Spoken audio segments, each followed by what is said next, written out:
morning. Good morning. In less than an hour, aircraft from here will join others from around the world, and you will be launching the largest aerial battle in the history of mankind.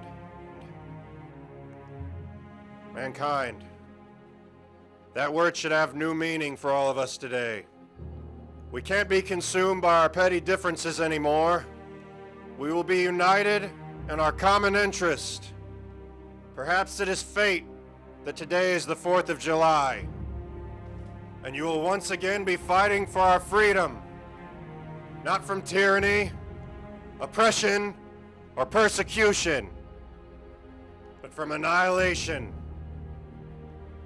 We're fighting for our right to live, to exist, and should we win the day, the 4th of July will no longer be known as an American holiday, but as a day when the world declared in one voice, we will not go quietly into the night.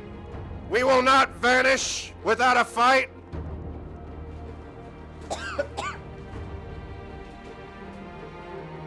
We're going to live on. We're going to survive. Today, we celebrate our Independence Day. The largest aerial battery. Battery. Oh, the fucking camera. Yeah, look at that. Maybe like Wayne's World. Yeah. This is gonna take a minute. There we go. Now we're official.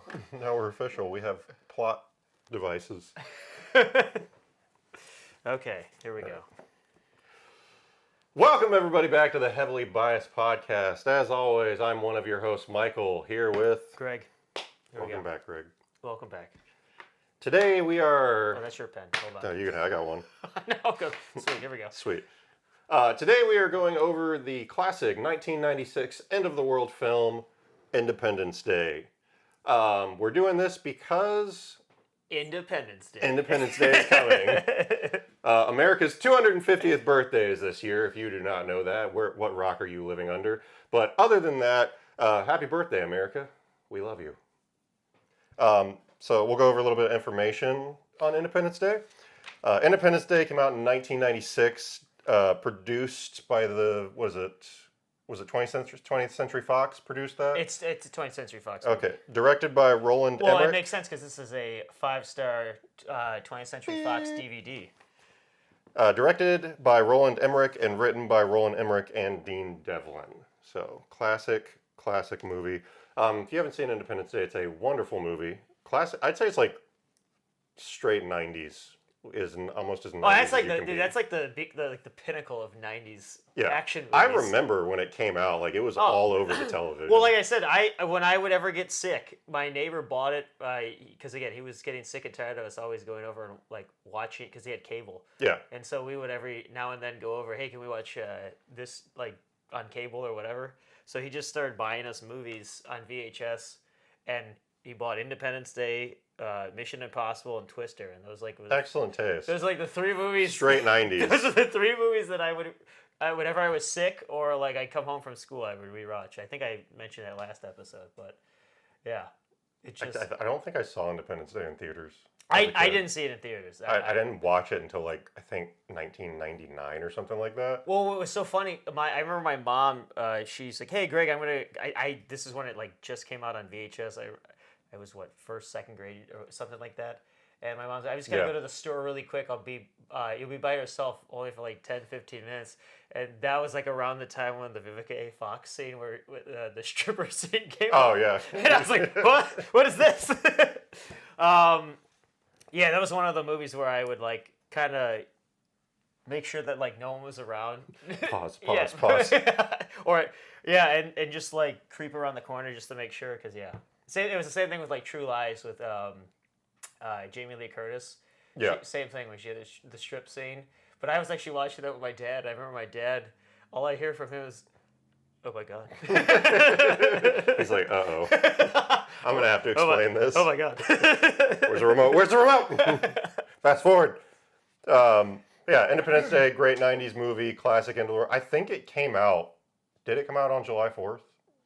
Or the weekend of Or July the weekend 4th. of July 4th. Well, let me take a look. Let me see, because let me bust out IMDb here, actually. I want to say it did, because I remember the commercial for it was literally just the White House exploding. Oh, dude. Well, now that you mention that, because I actually went in depth and actually did some like research and everything like that. Let me see. July 3rd, 1996. Okay, the day so- before. I'm guessing that July 3rd was probably the Friday. I would say Friday. Yeah, and then July 4th, which makes sense. Hey, this is kind of coincidental. Saturday is July 4th. Yes, it is. Yeah. But Man, we are on point. there we go. With dates. But what were we talking about right before? Wow, never mind. We're off point. Okay. Right. Oh, that's what it was. Oh my god, I think I just lost it again. Yes, that was it. So this movie was the first ever movie, like Hollywood blockbuster, to actually take an ad out during the Super Bowl. I didn't know that. This was the first ever movie. So at least that's what no movies did Super Bowl. at least that's before what this. it said online. Now you got to pay premium to get that. They probably got it as steal at that point. Well, the amount of money it was one. Okay, here it is. Made history, paid $1.3 million to become the first summer blockbuster to run an ad during the 1996 Super Bowl. That's what it was. Dang. Yeah. These are like part of my fun facts. No problem. Yeah. All right, so we want to get in. You want to do, because you have the story synopsis. Yeah, I'm gonna read two, because the IMDb story synopsis is what I kind of like went off of, and it's kind of, I don't know, it's sort of a little Kind of weak. rough. Yeah, well, here's what it says: the aliens are coming, and their goal is to invade and destroy Earth. Fighting superior technology, mankind's best weapon is the will to survive. That's what they say on IMDb. It's not inherently wrong, It's not, but it's not the best description. It's not sexy. No. So I just kind of like wrote my own. A Marine fighter pilot, an MIT educated satellite engineer, and the President of the United States wage an all-out war against an alien race hell-bent on wiping out the entire human race. That's what I wrote. Okay. I'll go off the cuff then. My synopsis of the movie is: classic alien invasion. We're facing superior technology, just like it says. Oh, you wanted to ask? Well, I'm trying not to give any spoilers. We gave a lot of spoilers in the last one, so Okay. I'm just doing like a quick synopsis because we went on way too long on what did we do last time? The actual movie itself. I think we went for like a half hour in the beginning. Yeah, for Indiana Jones, we went like way too long trying to get a synopsis. You did like the whole movie. It's essentially just a classic alien invasion starring Will Smith and Jeff Goldblum. They come together, as well as all of humanity, to stop an impossible force that we have no way of winning against. It's the true like come together in bravery and brotherhood, and we will defeat any enemy story. Dude, I love the opening scene, especially in this movie. You kind of like fades into like the moon landing, and they show the plaque of like Neil Armstrong, yeah. Buzz Aldrin, and all those guys, and then and it's like very, very patriotic music. Yeah, it's like and then it boom. kind of pans up and it shakes, and then Which that kinda- shadow. That Yeah. shadow of the spacecraft starts coming over the moon. Yeah, and then you pan up and it's Earth, and you just see the shadow start overtaking and Earth. it's going towards Earth. Dude, the way this movie starts is so genius. I love the way, because it almost is like this impending doom is coming towards. Yeah. Very Armageddon end Yeah. of the world style thing. Like we start off with this great shot showing American history, and I think that actually ties into it, like American perseverance, and like how it says like we came for all mankind and peace and everything. We're like, yeah, and they aren't coming for peace; they're coming for everything, and it plays off of itself really well. So he did a really good job setting that up. Yeah. All right. So next we'll get into the analysis, unless there's anything you want to add on the synopsis. I mean, I think we've pretty much covered like the gist of it without having to give too many spoilers, because I am assuming as we talk we'll probably inadvertently give spoilers away. Probably. We'll go into.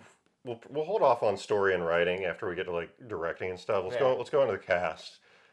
Star-studded cast. We got Mary McDonnell. We got Will Smith. Jeff Goldblum. Bill Pullman. Adam Baldwin. Judd Isn't there? Hirsch. Judd Hirsch. Yeah. Who do we got? Dennis Quaid's brother? Randy Quaid. Randy Quaid. That's a great Randy name. Quaid, Uncle Eddie in Christmas Vacation. Yeah. Yeah. Star-studded cast. Oh, dude, and Adam Baldwin. Yeah, you said Adam Baldwin. I was like, yeah, dude, Adam Baldwin. He's in The Patriot. He's in. I think he just likes working with Yeah, him. well, he's in Full Metal Jacket, but then he's also in Chuck, and then he's also in Firefly. Firefly. Yeah. Yeah. Firefly is one of my Dude, favorite sci-fi He's shows of all always time. he always makes an appearance in something that's really good. Yeah, Chuck was really good if you haven't seen I it. liked Chuck a lot. Chuck was good. Firefly's a great 13-episode series. If you want to watch it, I highly recommend it. It did not get the glory that No, it it did should not. have received until Well, after. my buddy bought me that on Blu-ray for my birthday one year. I Yeah. didn't know I just watched it on Hulu when I got Hulu for the there's first time. I think there's like 4 or 5 unaired episodes. There were. They only aired like 10 out of 13 episodes. and they were aired out of order. Yep, they aired out of order. It does not make Doesn't any make sense sense. because Fox did not have any faith in it, and it became one of the most beloved sci-fi properties of all time. But that's another episode for another Yeah. day because I'll talk all day about Firefly. But yeah, so a couple fun facts. I thought the cast was pretty well. Like nobody wasn't an unknown at that point. I mean, Will Smith. Well, Fresh Prince. So he came off of Bad Boys and Fresh Yeah, Prince of Will Bel-Air. Smith came off of Bad Boys, Men in Black, Wild Wild West.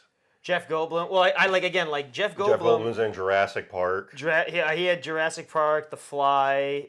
Well, he has like a lot of weird small roles. So like his first movie he ever did was Death Wish.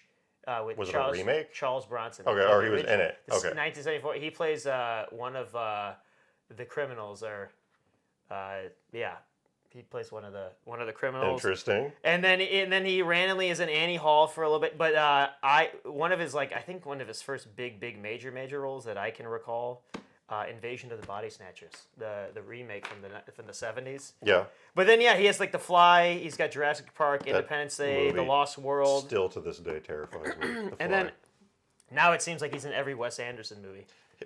My only not even a beef. Jeff Goldblum's the same in every movie. We have the He's same ju- birthday. He's just Jeff Goldblum. I have the same birthday as Do him. you? Yeah. He literally are played- you no. Jeff Goldblum? Well, no. So I have Jeff Goldblum, Christopher Lloyd, Curly from the Three Stooges, and Ichiro Suzuki.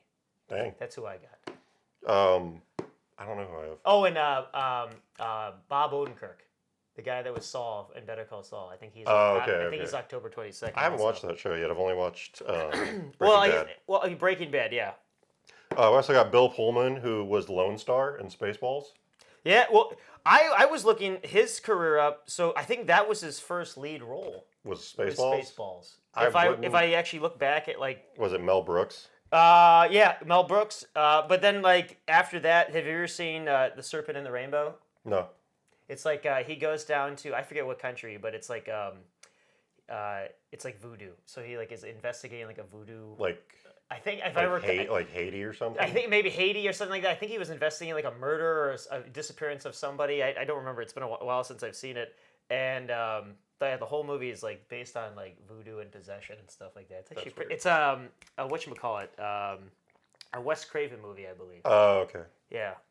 We got Mary McDonnell, who plays the president's wife. And I already brought up to you, she plays the president in the Battlestar Galactica TV show.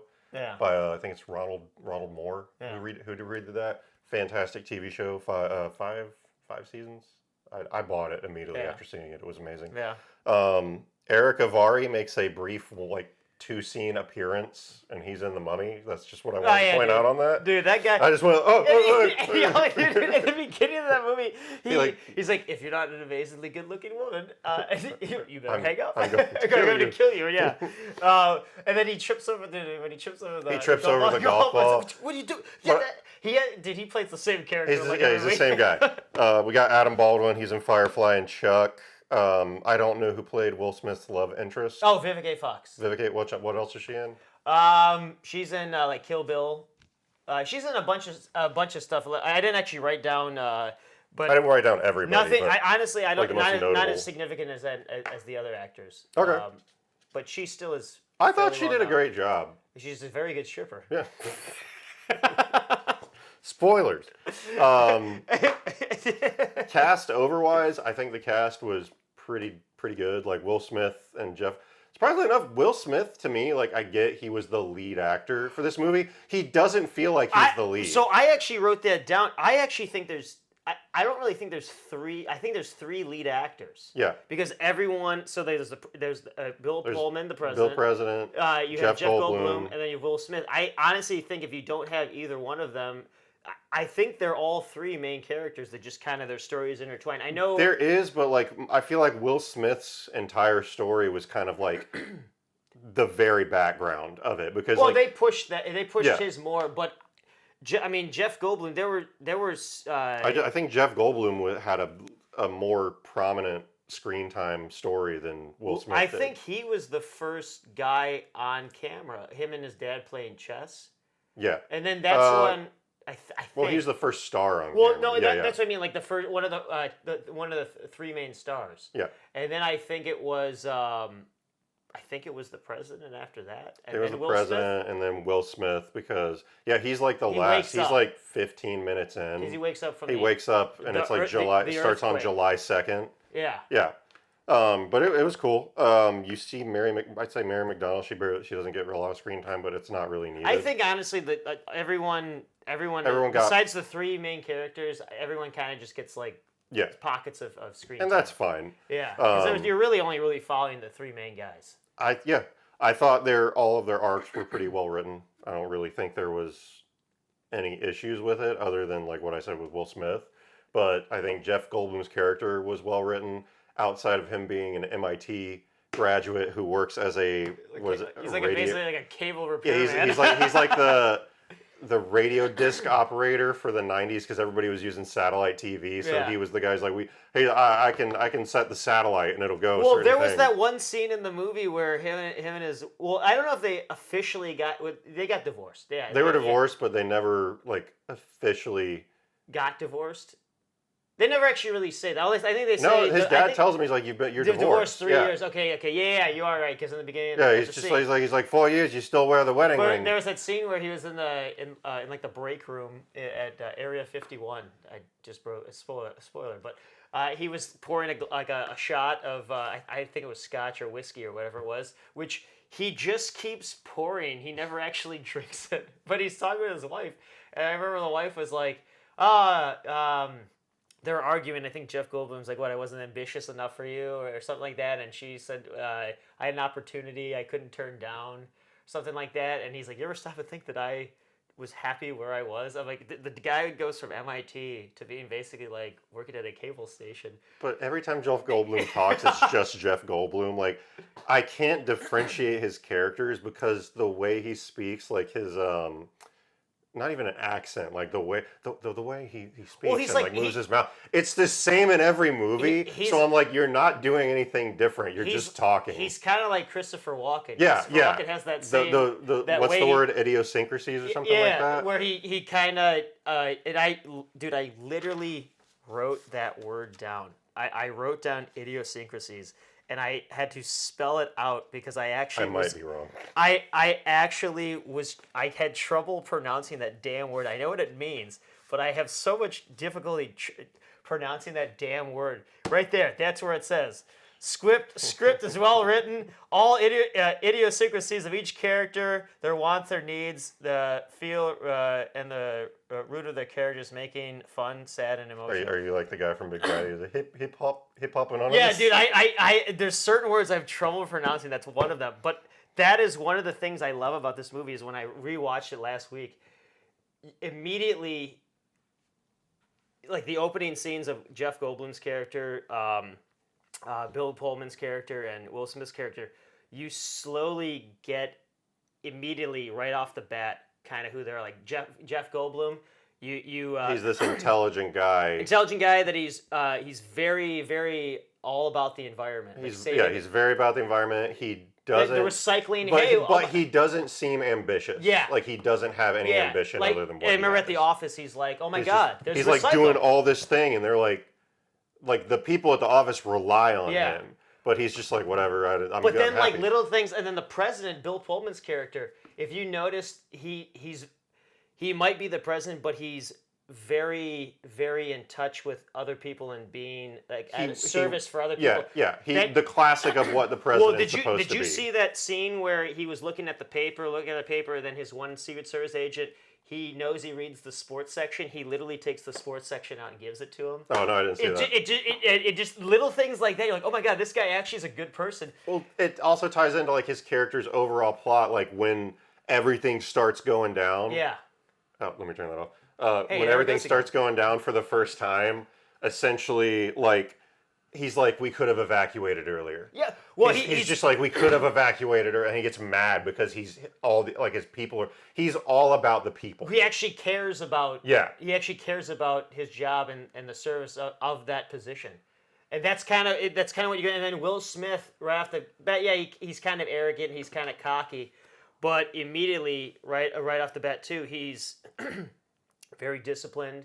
He follows orders. But he has goals. But he has Because he's like, goals. I want to work for NASA. I want to work for NASA and stuff like that. So each one of them clearly, and it's very simply, shows each like- character who they really are. I did like in his character that like immediately from that first shot they establish he is a father figure, and then like later on she tells him or when Mary McDonnell is with his girlfriend, she's like, oh, who's the father? And he's like, oh, there isn't one, but there's somebody who I was hoping could be. Yeah. And you can see that like he already assumes that he's acting like the dad of his kid, and I thought that was really cool. I was like, I love classic like family structure in that aspect because I don't feel like there's enough of it. In No, modern there's not. media. Well, that's well, even like with Jeff Goldblum, his dad, they seem like they're very close knit. Yeah, and like but his dad's also pushing him, and he's like, "Get out, like do something." The mom died. Yeah. and so he's still there. Like they play chess in what was it? It's like every day, every week in the park. He's like, I appreciate you coming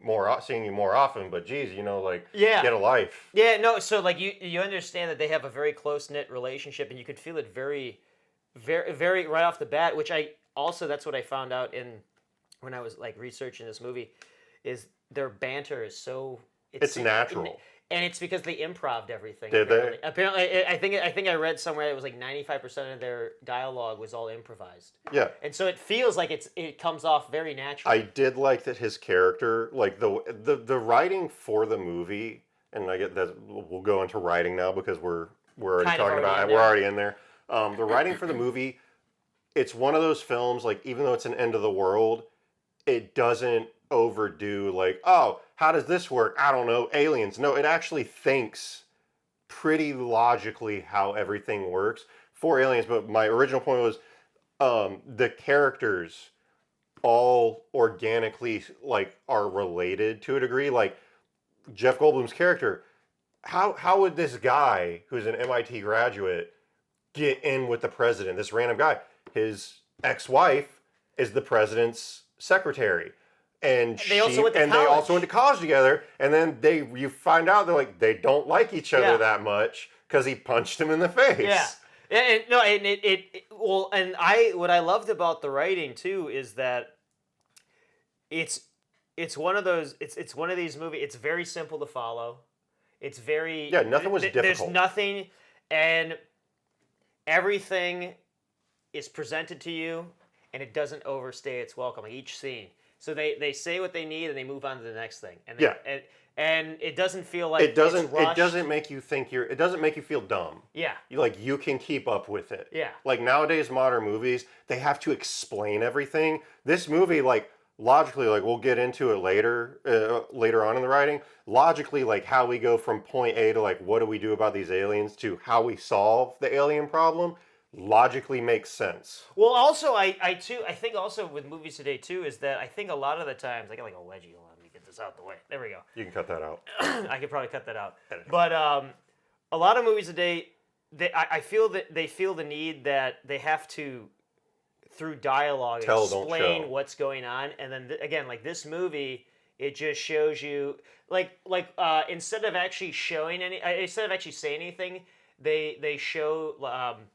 The spacecraft entering the atmosphere. Yeah. They have these giant clouds, and then I remember It's the storm clouds. The two kids playing basketball, and they're playing, and all of a sudden he makes the basket and he turns, and then like all these cars just start like accident after accident after Yeah, because accident. everybody's freaking out. Everyone's just and it's so overwhelmingly large and over top of you that you yourself are almost like, oh my, because at that time in '96, I guarantee you That was a really good effect too. and again, like as I was researching this, I didn't know this has I don't know if it still does, but it says from what the website I looked on at the time had the record for most models used.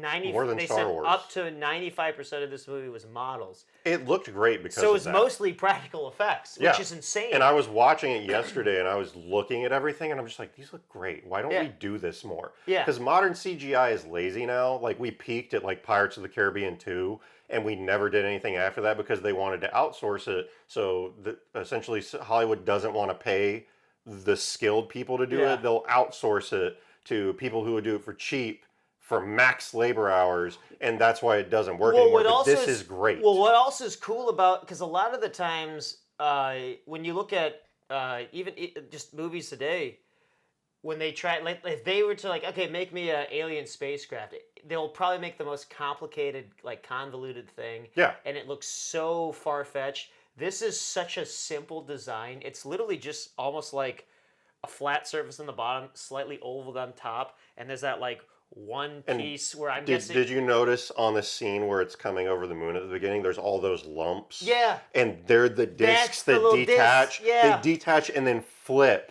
And they're like the traditional flying saucer, like. Well, and that's another kind of cool thing. They're flying, like the whole trope of flying saucers. Yeah. But it's also very practical and very simple. That would probably be the most efficient way how you would create something to bring all that stuff is literally have it attached to it. Like have a carrier unit and then fly it in. Yeah, rather than having a giant fleet, which probably would cost way too. It costs way too much energy. Another person that did that right was George Lucas with Star Wars. You had the Star Destroyers, which were carrier units, and then they would drop all the fighters. It makes sense, and that's why the writing makes sense. It makes sense how they get from, like I said, Jeff Goldblum. They explain his character as an MIT guy. And then how he finds the binary code in our satellite system, because they set up, they don't tell you. That's storytelling is so good, and the show don't tell. They show you everybody going, what's wrong with the TV? The satellite. They're like hitting the TV, they're like, it's messed up, everything's out. Then it'll show like news stations being like, we're experiencing satellite errors, and they show you at the beginning the spaceship. First off, shows you how big the thing is when the satellite comes into your view, and then it gets smaller and smaller and smaller and smaller, and it blows up. Tiny little explosion. Yeah, it's this tiny little mosquito bite explosion. They're showing you what this thing is doing, because not only is it big enough to just knock satellites out of the sky, it's covering so much space that they don't communicate. I think they said the movie was a quarter the size of our Earth's moon. It's it's a third. Yeah, it's like the third. I think it was a third of the. You're right. A quarter. It's like that's a giant, huge fucking shit. Yeah. That was my first f bomb. Maybe we should have like a swear jar. So that Jeff at work. Jeff at work, you put $1 in for, and then we'll donate to Jeff. If we ever live stream these, I'll have a button that's like a swear counter in the middle. It'll be right here. And then we'll give it to Jeff. Yeah, give it to Jeff. But yeah, it's like it works, and the entire movie's writing works in the show don't tell department. Yeah. Modern movies do the tell because they expect that your audience is multi-screening, so they have to explain it to you to essentially think you're an idiot. They have to talk to you like you're an idiot. This movie doesn't do that. This movie organically shows you everything. Well, this is on such a grand scale too. Yeah, and it does it well. Well, even like when Will Smith and Harry Connick Jr. go off and they all like they're lined up ready to shoot their missiles at this giant spacecraft, which again, great shot. They look like little ants compared to this thing, and I just remember, they fire. What was it?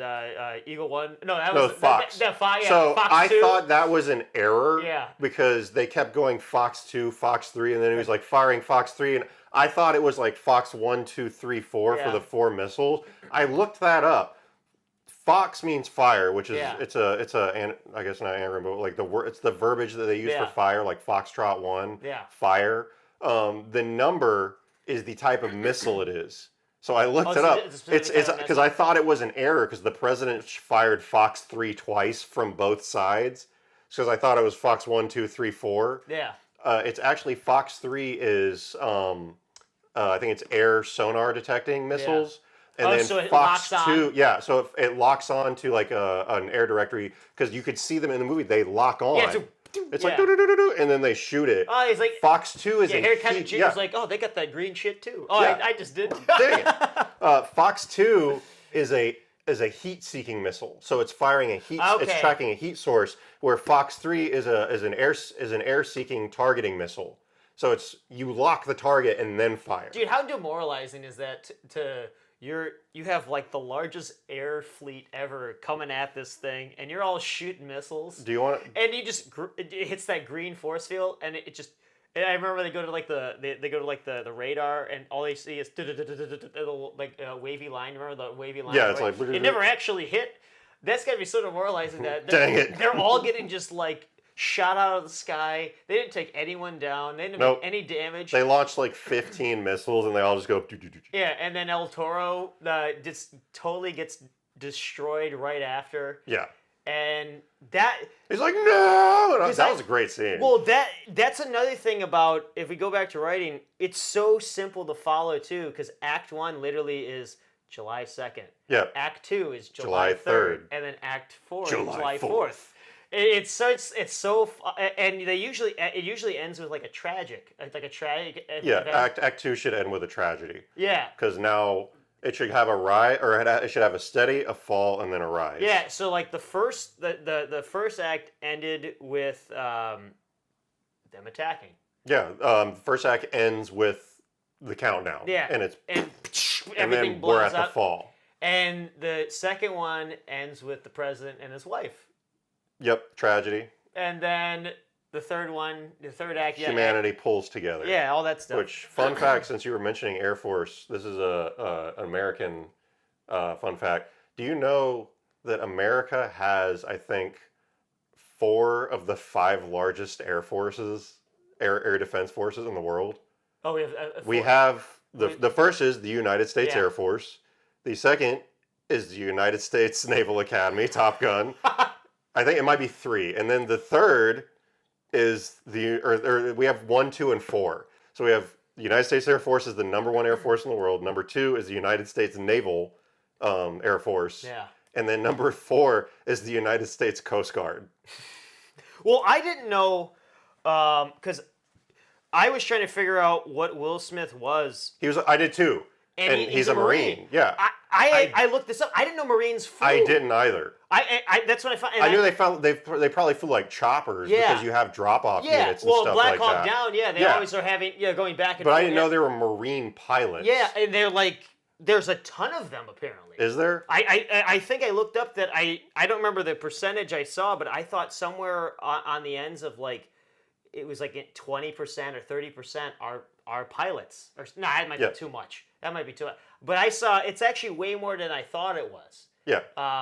But I didn't know. Did you know? That was the one thing that I always thought was funny. Will Smith always seems like he has his dog tags on, even in civilian life. Like, dude, you don't have to wear your dog tags on when you're at home. Well, I think I just think that's a proud thing, and I think it's Probably. cool because like I think when he plays characters like that, he wants to do a shout out Yeah. kind of. Also, fun fact, John, this is for you. He's a Marine trying to marry a stripper. Marines out there, I love you. I respect you. Thank you for your service. Don't marry the stripper. Yeah, For the love of God, don't marry the stripper. they only want your money. But yeah, it's great writing, solid. I loved it. I thought Yeah. it was a great movie. I rewatching, I was just like, this is so fun. Well, I was we like, were "This is so talking good." right before we started filming, and there's perfect emotional moments, like especially like with the president and his wife. Yeah. And then there's hilarious moments like "Welcome to Earth." He punches. Welcome to Earth. Bam! Or he's like, "What's that smell?" And he starts kicking the alien. I could have been in a barbecue. Yeah, stuff like that, or even like Jeff Goldblum has a bunch of funny moments. Him and his dad. Or like when he gets, he's like, what is this? He's like, we have a bin for this, and he like picks up 2 Yeah. more, and he's like, what is going on? And like throws them in the thing and Yeah, shuts it. and then there are some moments where again like there's absolutely terrifying, especially when they're doing the autopsy on one of the aliens, Yeah. and the thing has its tentacles around its neck, and it's using his voice. and basically him and the president are trying to have a conversation. If they And he's like, we're trying to coexist. can we have peace? No. And then he's just no die. And then they're like, we do the American thing. It's like, is that glass bulletproof? Yeah. He just Adam Baldwin, dude. Adam Baldwin. Uh, He does. He does a lot of those characters, like Benedict Arnold. And well, everything like that. dude, in Full Metal Jacket, because I don't know, that's not his first movie, but he plays a Marine in that movie, and he's almost like psychotically like. I think the movie's supposed to be. Yeah, psychotic. but he's in That's love. a Kubrick movie. Yeah, he's in love with like just killing people, and he's the one with the giant like machine gun. Well, I mean, Marines are first ones in, first ones out. Yeah. So it makes, or last ones out. So it. But he it always makes seems sense. to play in a Marine type character and everything. Or just like he likes. I think he just likes doing war characters. There's some actors that like Dennis Quaid. He loves doing. He did Reagan. He loves doing like historic figures. Yeah. Same thing. Mel Gibson. He does a lot of historic pieces in his movies. Yeah, they do play. And some actors, they make an entire career off of just playing the same character.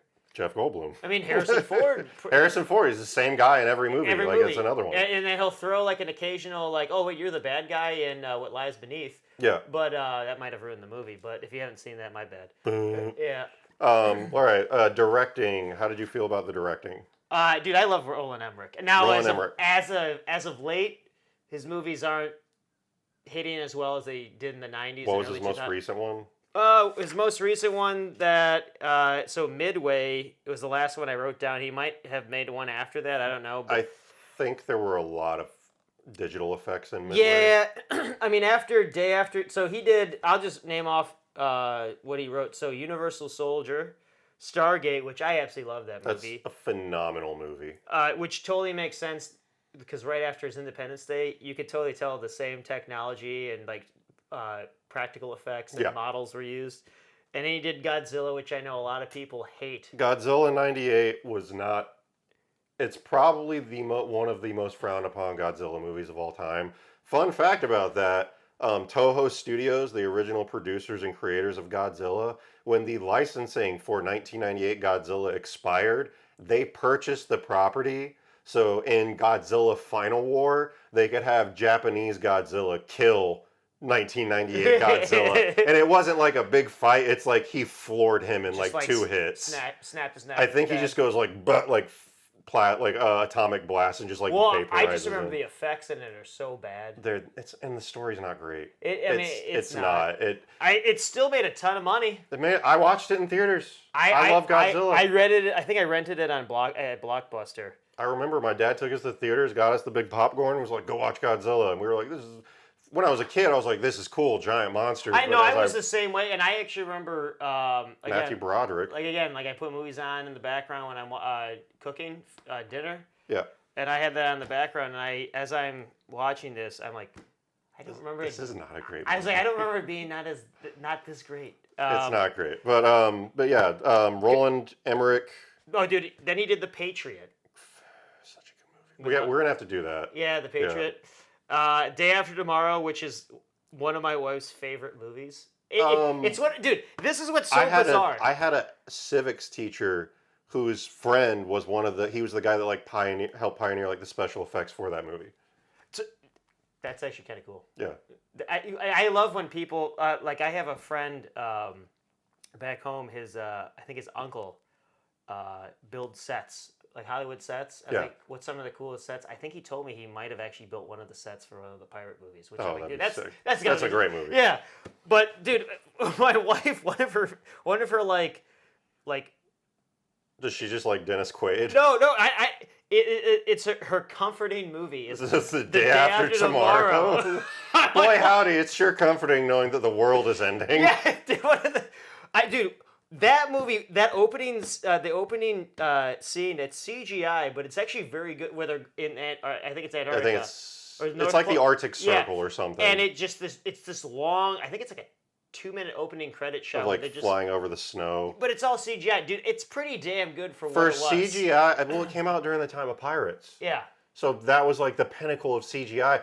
It was done really well. And also, it's wide enough so that you didn't have to be insanely detailed, but it's wide enough so you don't see like the imperfections at all either. The scale was really good on it. Yeah, and then it slowly you see, oh, there's some people. One of my favorite scenes is like after everything flooded and the cargo containers just floating through New York City and hitting buildings. And then now the bus stops it. Yeah. The lone bus stops it. I wonder if it was the bus of the guys that got on the bus. Like, here, I'll pay you. If they got on the bus. Maybe. Yeah, but I don't know. But Roland Emmerich directed it. He also helped write it alongside Dean Devlin. Devlin, yeah. Who also worked on 98 Godzilla, Stargate in 94. He did another one that I believe him and Emmerich did, Geostorm, which was in 2017. Yeah. It was just Day After Tomorrow again. Did Roland Emmerich, did he direct Geostorm? I don't remember. I didn't write it down. He might have. He also directed. Maybe not. I don't know. He also directed 2012, which is just Day After Tomorrow Part 2. Yeah. And then Geostorm is Day After Tomorrow Part 3. So funny story about that. I think I remember this correctly if I can remember. So Michael Bay was supposed to, after the first Transformers movie, I was insanely excited about it because that was around the first time I was actually looking at IMDb for like future directors' movies. I don't remember what it was called exactly. If it had some like biblical name like Angels and Gods, Gods and Angels, or something like. I don't remember what it was. Angels and Demons? No, it wasn't Angels and Demons. But he had this movie. Nothing. It just said in development, and it just gave like a brief idea what it was. Essentially, it was 2012, and Roland Emmerich got to it first before he could. Dude, 2012, I remember the trailers for it because it was coming out. 2012 came out in 2009. I know. Because, well, that was the whole thing, was the Mayan calendar ended, so everybody's like, 2012, that was when their calendar ended. And they were like, that world's going to end because the Mayans predicted all these things that were actually pretty accurate. However, like, if you think about it, the world wouldn't end because the Mayan calendar predicted things that would happen for the Mayans. Yeah. So, but everybody was like, the world's going to end because the Mayan calendar ended. I'm like, the Mayans died way before their calendar ended, so it really doesn't matter. But long story short, like, 2012 is just Day After Tomorrow again, and it's the same thing with Geostorm. It's just something happens, the world is ending, stuff blows up. It's great. I think that Day After Tomorrow has a better story than all of them. Significant, and it's got Dennis Quaid. Well, when you actually like look back and look at that story, because that came out in what, 2000? It's when Day After Tomorrow was that 2006? What was it? 2004. 2004. Okay. I actually do love that. Kind of is like one of those. It's a fun movie. It's one of those movies where you put on, you just kind of like, you can put it in the background. It's not. It's so far fetched. There's no way that it's got Jake Gyllenhaal. It does have Jake Gyllenhaal, a young Jake Gyllenhaal. Yeah. It's so far fetched though that there's no way that the Earth would just be like, you know what, screw you humans. I'm just gonna like, I'm gonna flood and it's gonna cause every issue in the world. It takes like tens of thousands, hundreds of thousands of years for that to actually happen. It happened in like a week. It happened in like a week. They're like, the ice caps are melting, the temperature's rising, we're all gonna die. Yeah. And even okay. I remember that scene in when they hit like the eye of the storm, like the helicopters, and everything starts freezing, and the one guy like walks out and he's like, oh, and he freezes solid. But do you know how cold that would have to be to like instantly freeze you solid? Probably like 150. It's like 200. It's like 100 something below zero. Yeah. And what's funny about that is I remember there's like a scene later. I think Ian Holmes. The British guy that was like the head like the two British guy. There was they were at like that research facility or whatever. The one that Dennis Quaid was at. No, at the British one. Remember the British one? There was I think Ian Holmes, the older guy with glasses that he was communicating with, and then there was the one black dude and the one white dude. Oh yeah, that yeah, guy. Yeah, and then they're like, I think the time is he was like, your scale's wrong. It's actually gonna happen tomorrow. What? But there's a scene where he's like, hey, they just said they found these guys frozen, and they froze instantly, and the fuel line froze and all that stuff. I'm like, how would you know that? Because it's so cold. How did you not freeze to death? Yeah, like they crashed. Like I'm assuming all communications would be like severed. how did they get that information? I don't know. But hey, you know what? It's I mean- in the world of Day After Tomorrow. I mean, yeah. So it just seems like in terms of writing, I thought it was pretty good. Or directing was good. Roland Emmerich and Dean Devlin seem to be just like they like world-ending movies. They like just doing that big scale. I think The that's their disaster version. flick. Yeah, the disaster flick. Yeah. I think one of them. I'm surprised none of them worked on Twister. Well, that was Michael Crichton. Yeah. Oh, that was Michael Crichton. Michael not know Crichton that. wrote that. Did he I write have that? the screenplay Oh. in a book. I think it was him and his wife, but Michael Crichton is credited with writing the screenplay. Would you say that Andy Weir is the new Michael Crichton? Because he does all those scientific books, and now Michael Crichton's gone, and he did all those scientific books. I would say if Andy Weir would be more prolific, you could probably put him in that category. But Michael Crichton, it seemed like he wrote a book like every year. He was good at it. He just was He's prolific. better than George R.R. Martin, who can't write a book for a decade. Well, I didn't know with I didn't know Michael Crichton. I think I read this on one of one of his books. Like what they have like the little synopsis or whatever on the back of Yeah, the book. the cover. So he actually went. I don't know what medical school. It might have been Harvard Medical School. I couldn't. Well, I he was couldn't- he was knew a a med lot about student. he knew a lot about genetics. So he was a med student, Yeah, and I think he wrote on the side to help pay for school, or like he did it papers, or he did no. He wrote like books. like small because he wrote under a pseudonym, and then I think he wrote under a pseudonym if I remember correctly, and then the books that he was releasing kind of started getting successful, so he dropped out of med school. So the reason why he has all this medical knowledge, science knowledge, is because he actually was in med school. Okay, that tracks because like if you look at Jurassic Park, all of the science in there is theoretically sound. Yeah. Well, I think his first official book is Michael Crichton. Was it Congo? No, was Andromeda Strain? Andromeda Strain, yeah. Yeah. Which is an excellent book. I haven't read it. It's on my to-read list. I need to read Lost World. I just bought that. Yeah, my favorite one of his, it's one of my favorite books of all time, is Sphere. The movie is not nowhere near as good, but Sphere, the way it's written it's written in like segments, and so it's the first segment, and it's literally just like a header. It's like a header of a page, and then you get that segment, and then another header of a page, you get the next So segment. it's kind of written in like journal chapters. It's kind of like, but it's written in segments, and just the pacing of it, I absolutely love. The movie, I think the technology at the time couldn't do what was in the book, because the book is insane. I mean, look at Jurassic Park. Like Congo, Yeah, what it was like, wasn't it guys in like monkey suits? or something like that. And then Jurassic Park, you had Spielberg behind it, Yeah. boost to like still probably in my opinion the greatest practical effects of all time. Dude, the dinosaur. Where you see that eyeball. Yeah. And, dude, I don't know who was operating the iris of the eyeball, because when he shines the light, it contracts. Yeah, dude, I don't know who did that, but that guy deserves an Oscar just for that. Give it to him. So directing was good. You want to do? This is your category, cinematography. How'd you feel about it? I think the mixture of, because it's really honestly the scenes that are shot, they're very basic scenes.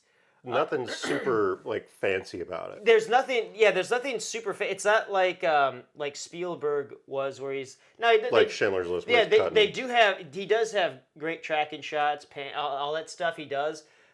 But if you really look at the core of it, I think this is one of those movies where you take great cinematography, great special effects, great visual effects, and combine the three. Because this movie, I honestly think where the cinematography actually shines is actually in like when the spacecraft actually comes and blows up everything. That's because I told you that in this DVD they show you how they did like the effect of like blowing up New York and blowing up the White House and all that stuff. They literally took, I'll use this as like let's say this is the flat surface, they have the model built this way, they turned it like at this of an angle, and they had like this igniter, and they lit it, and they put a slow motion camera on it, and the flame went up this way towards it and went through everything. Because okay, I get you. Flame. So when you first described it to me, I felt like they had an explosion. Yeah, yeah, And no- it didn't destroy the model, but no, you're saying they did it so they had an upshot, Yeah. so it looked like it was coming. yeah. up. So you know how like fire always. The heat Yeah, always it rises. always goes up, yeah. yeah. So like they tilted at a slight angle so that it would hit, and then the fire would go like this.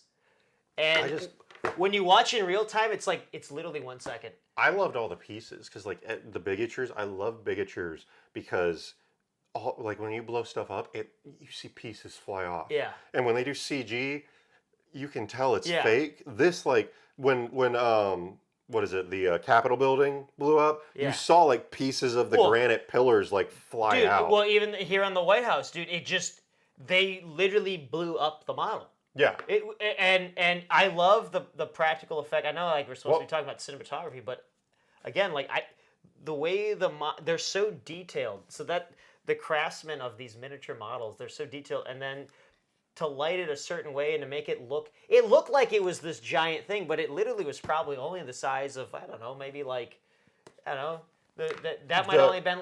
But I agree with you though. Like the cinematography for the space shots, I thought they were great. Yeah. I thought like the scenes where they're in space, the scenes with like you were saying with the fighter jets, the scale of everything just made it seem like that much more of an imposing force. So I think he used the camera and like the ratios very well. I think the camera movement is Nothing was is like great in jutty, this movie because and I appreciate it. well, like you were saying in the beginning of the movie, there's that small pan up to Earth as you see the shadow coming. Yeah. It's very slow moving. The spacecraft is very slow moving. Whenever I noticed, whenever you see the giant spacecraft, So like this, it's it always feels slow moving. yeah, because like this something, and I guess that attributes to the science and writing.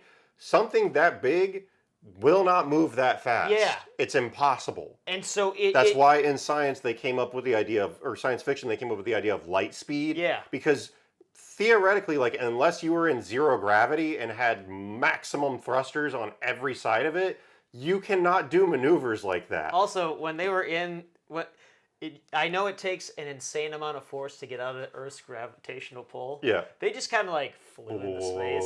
And then when they got into space, they kind of just like, hey, what's up? They weren't floating enough. No, they were just.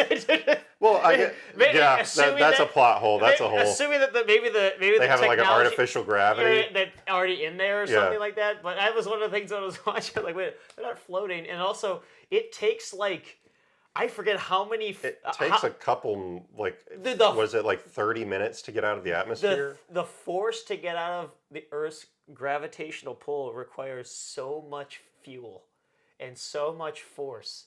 It takes you see those giant rockets. They've got the They have one, fuel canisters alone. and then they break off, and then another one goes off, and it just there's so much that goes, but they just like. Phew. But I think we can attribute it. They have force fields, They so like they're this advanced civilization, but that goes to like the story of their binary. I also dude. It crash landed in the 50s. and it's the same spacecraft. It's the same spacecraft.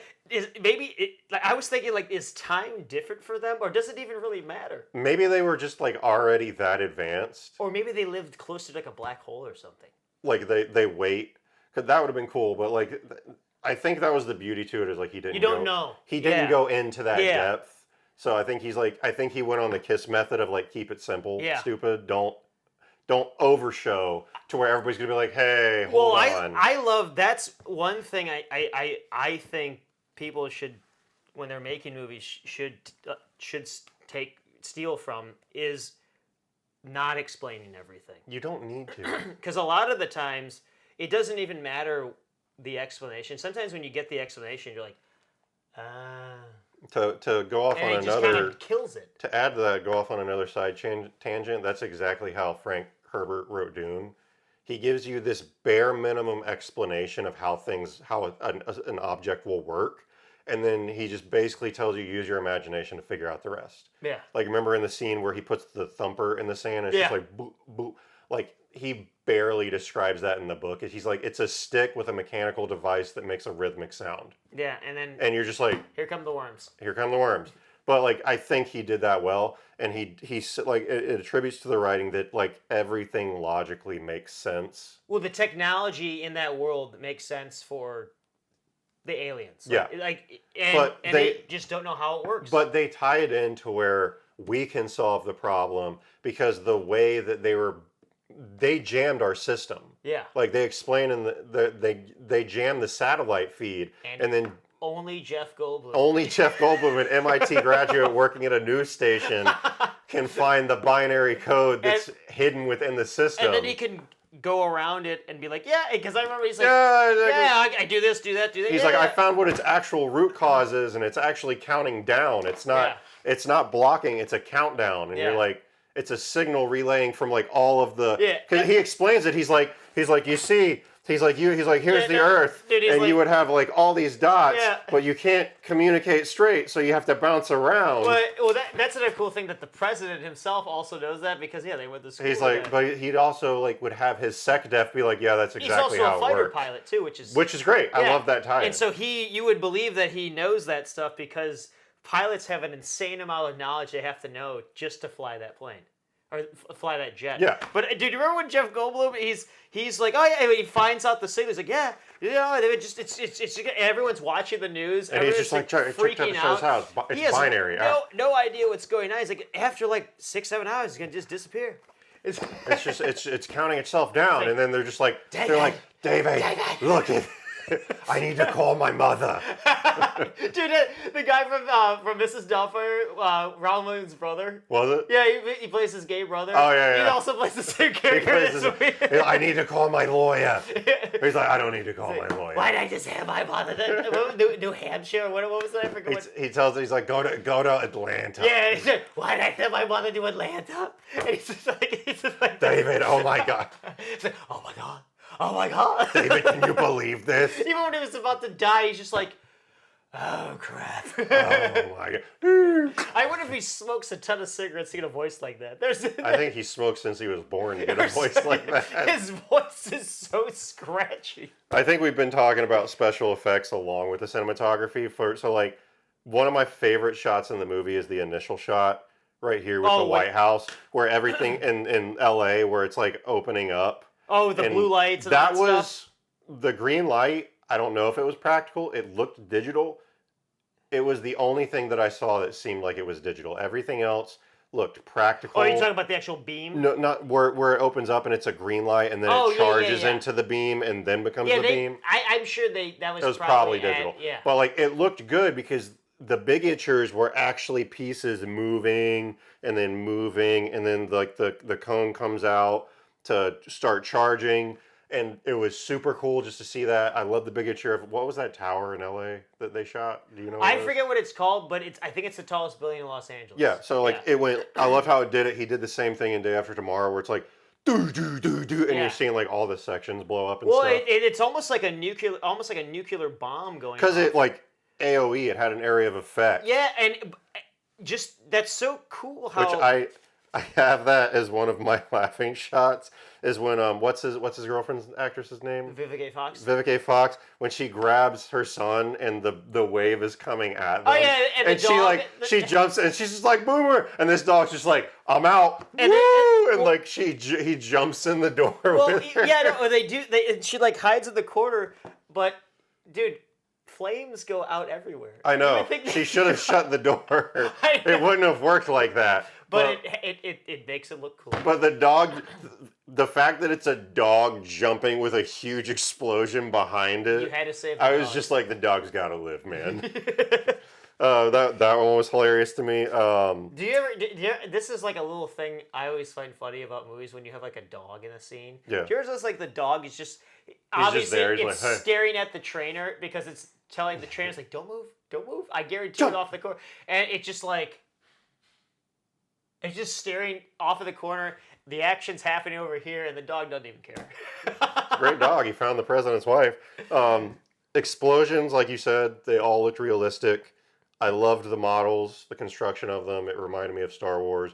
Only movie that I can think has done it recently was Dune. Yeah. Because Villeneuve, or however you say his name, used all bigatures for the ships and buildings. Dude, Also, remember that guy in the building, the office building, where he like turns, he's opened up, I think a filing cabinet. Oh yeah, and it's just and he like flies backwards. You don't know that there's a spaceship above you. He's just like, I gotta file these reports before Monday. And what I love too is like that thing. It's like choom, boom, boom, boom, boom, and everything's blowing up. You don't hear like a rumbling or an explosion. You're so focused on, oh man, I gotta make sure what's the task at hand is so important. He's probably like, I don't know, like he's like, I gotta file these readings before Monday, or my boss is gonna be on me. And he turns, he's just like, huh? And then he flips backwards. His hair like blows. It's kind of like Day After Tomorrow. There's the guy, remember the news guy? He's just like, yeah. There's a tornado right next to me. Billboard. Dead. I also like the fact that it's a bunch of hippies on the building going, they're like, hey, yeah, welcome to Earth. Boosh! And I'm just like, ha! Well, and dude, the countdown. Do you remember when he tells the? He's just like, it's counting down. It's counting down. It's like 28 minutes. It's like 20 minutes, and the next time you see it, it's like 8 minutes. Dude, he gives like a speech on TV. It doesn't give like a speech on TV. He had his secretary tell everybody to like evacuate, okay. or not Jeff Goldblum, but like I think it was like not the SecDef, but like this president's speaker. Yeah. Like Caroline Levitt, like her position, whatever that's called. Because he was in because he was getting in a helicopter to get to the airport. Well, he was in like a meeting with all the cabinet and everything. He pulls him out, pulls him away. The war room. And then he walks in. He's like, he's like, tell everyone to evacuate. It was the lights. They're trying to communicate for the first time. Yeah. Yeah. And he's like, get the bag. They were like flashing Morse code, and then I thought it was great because it's just like, ooh, and then he's just like flying the helicopter. He's like, we got that's what that was. So that's Morse code. I thought it was, I thought it was like naval, because they have like flashlight signal with in the military. I'm assuming it has something that has meaning. Yeah, it's a code. You can. That's how old ships, like if you can't do the flag thing or they don't have radio, they'll take a light and like flash the light. Yeah. So communicate. That's what they were doing, and then he's just like I see something. He's like, we're having some movement here. We might be getting some contact. Explosion. I was just like, that's so cool. And then he's like, we gotta get out of here. And then he's like, we gotta get out of here. We gotta get out of here right now. Jurassic Park right now. Right now. He's like, it takes exactly 8 minutes to get out of a helicopter. to get out of the White House, to get on a helicopter, to get to the airport, to get to Air Force One, to fly out. And by the way, everybody that was helping him get on Air Force One, like the second the president was on with his daughter, great dad moment. He's just like, take off now. He's like, I don't give a shit. Another swear jar. He's like, I don't give a crap who is on this plane. He's like, take off right now. And then the airplanes come up. And it flies just enough. Just where it gets out. I'm pretty sure thermodynamics don't work that way. That plane would have gone down. Most likely. But like, I was like, that's a cool shot. I like that. Dude, on the plane, I love when the Jeff Goldblum is talking to his dad. He's like getting motion sickness. He's like up and down. We go up, down, we go back, we go full. He's like, he's like, and he like walks away and stops, and his wife's like still airsick, and he's like, there's love there. There's still love there. He turns to his next wife, he's like, there's still love there. He's like, all you need is love. John Lennon, shot in the back. I wrote that down. Shot in the back, and then she looks at him like, what? Are you serious right now? I don't know that. He's like, all you need is love. John Lennon, smart man, shot in the back, very sad. Like, I wrote that down because I was just like, it's the funniest line in the entire movie. Like, I know. She's like, I'm aware. He had so many great lines. And then I remember the beginning of the third act. That's when Jeff Goldblum's like, and he's throwing everything. I love at the end of the third act when like they're getting everybody in the base, which apparently there's that scene where she's like, what about everybody outside? And Alec Baldwin's like, oh no, we forgot about all the people outside. What? But like get down there and like he gets everybody in a circle. And in case you couldn't figure out that Jeff Goldblum's father was Jewish in the movie, he sits down and starts doing like a Jewish prayer in like Hebrew, and then the SecDef sits down, he's like, I'm not Jewish, and he's like, nobody's perfect. No, and I'm just like, I did. Couldn't figure that out. He was the comic relief of the movie. Yeah. And I remember he gets in the White House. He's like, he's like, oh my God, I look like a Shamil. Or I look like a schmuck. What are you doing to me? He's like, you punched the president? I like how he gets in the Oval Office and he's just like, famous people have been here, sports stars, movie stars, and now me. No, he's like, what? And then He's like, can I have this pen? Yeah, then he's like, you have one of those pens you give out to people? Yeah, he's like, he wanted some pen. The world's about to end. He wants a pen. He's like, can I have this pen? Okay, let's go on. Favorite? You want to do favorite lines or comedy next? Let's see. Well, dude, let's do favorite lines. What's one of your favorite lines? The greatest line in the entire movie is the president's speech. Yeah. At the very end, the president stands up and gives this awe-inspiring, probably one of the greatest speeches in cinema history. So I looked into that because that was one of the things that I really was interested. Like that had to take a while to write. So Roland Emmerich and what's his name? The other Devlin? the other writer. Devlin.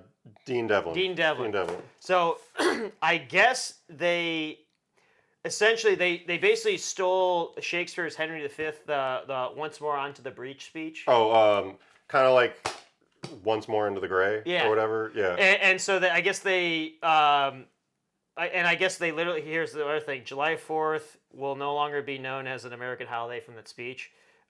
Pretty much, this is from Shakespeare's Henry V. This day is called the Feast of Saint Crispin. So I guess it's kind of the same thing. But they wrote the president's speech in 5 minutes. They just kind of wrote something out in 5 minutes. Give that guy a medal. Filler. Because... So that's what I read. And they just put it in there as filler. All they added the day of filming was, today we celebrate our Independence Day. That's it. Phenomenal. And so they essentially stole Shakespeare, kind of reworded it, and then made it modernized. It became one of the greatest cinematic lines. I remember telling my brother and sister if Bill Pullman was President Whitmore, I would vote for that guy.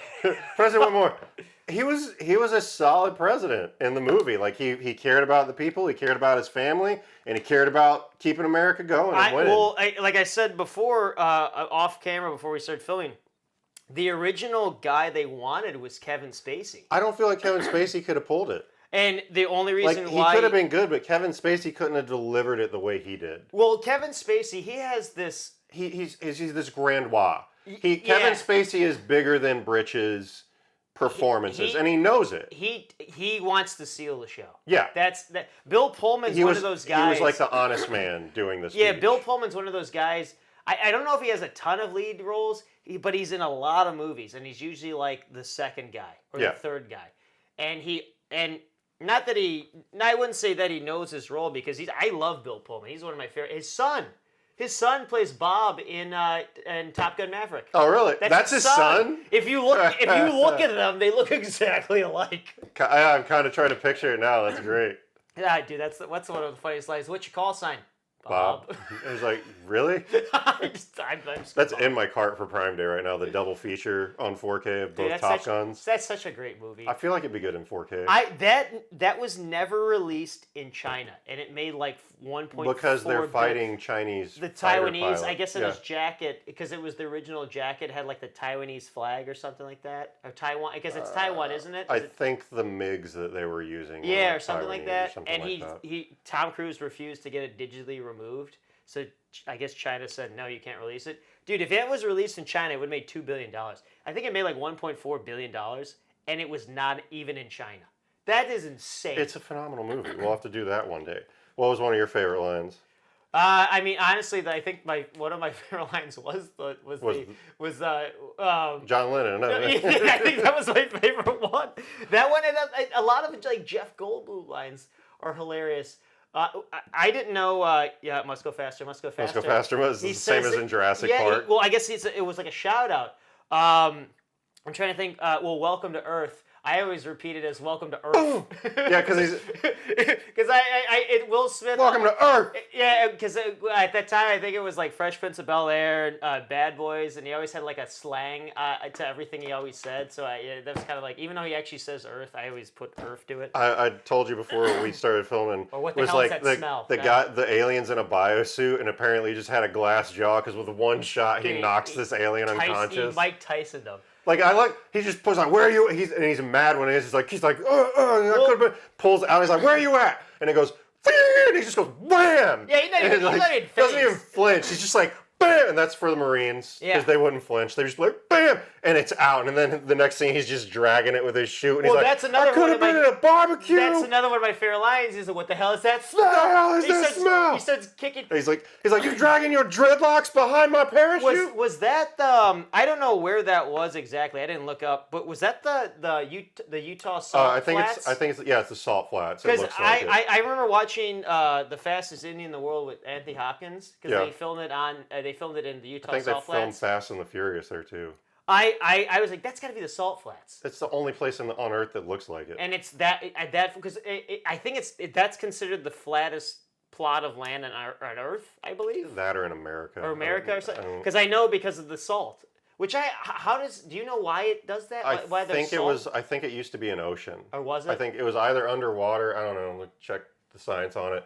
It either used to be an ocean or it was like a salt lake.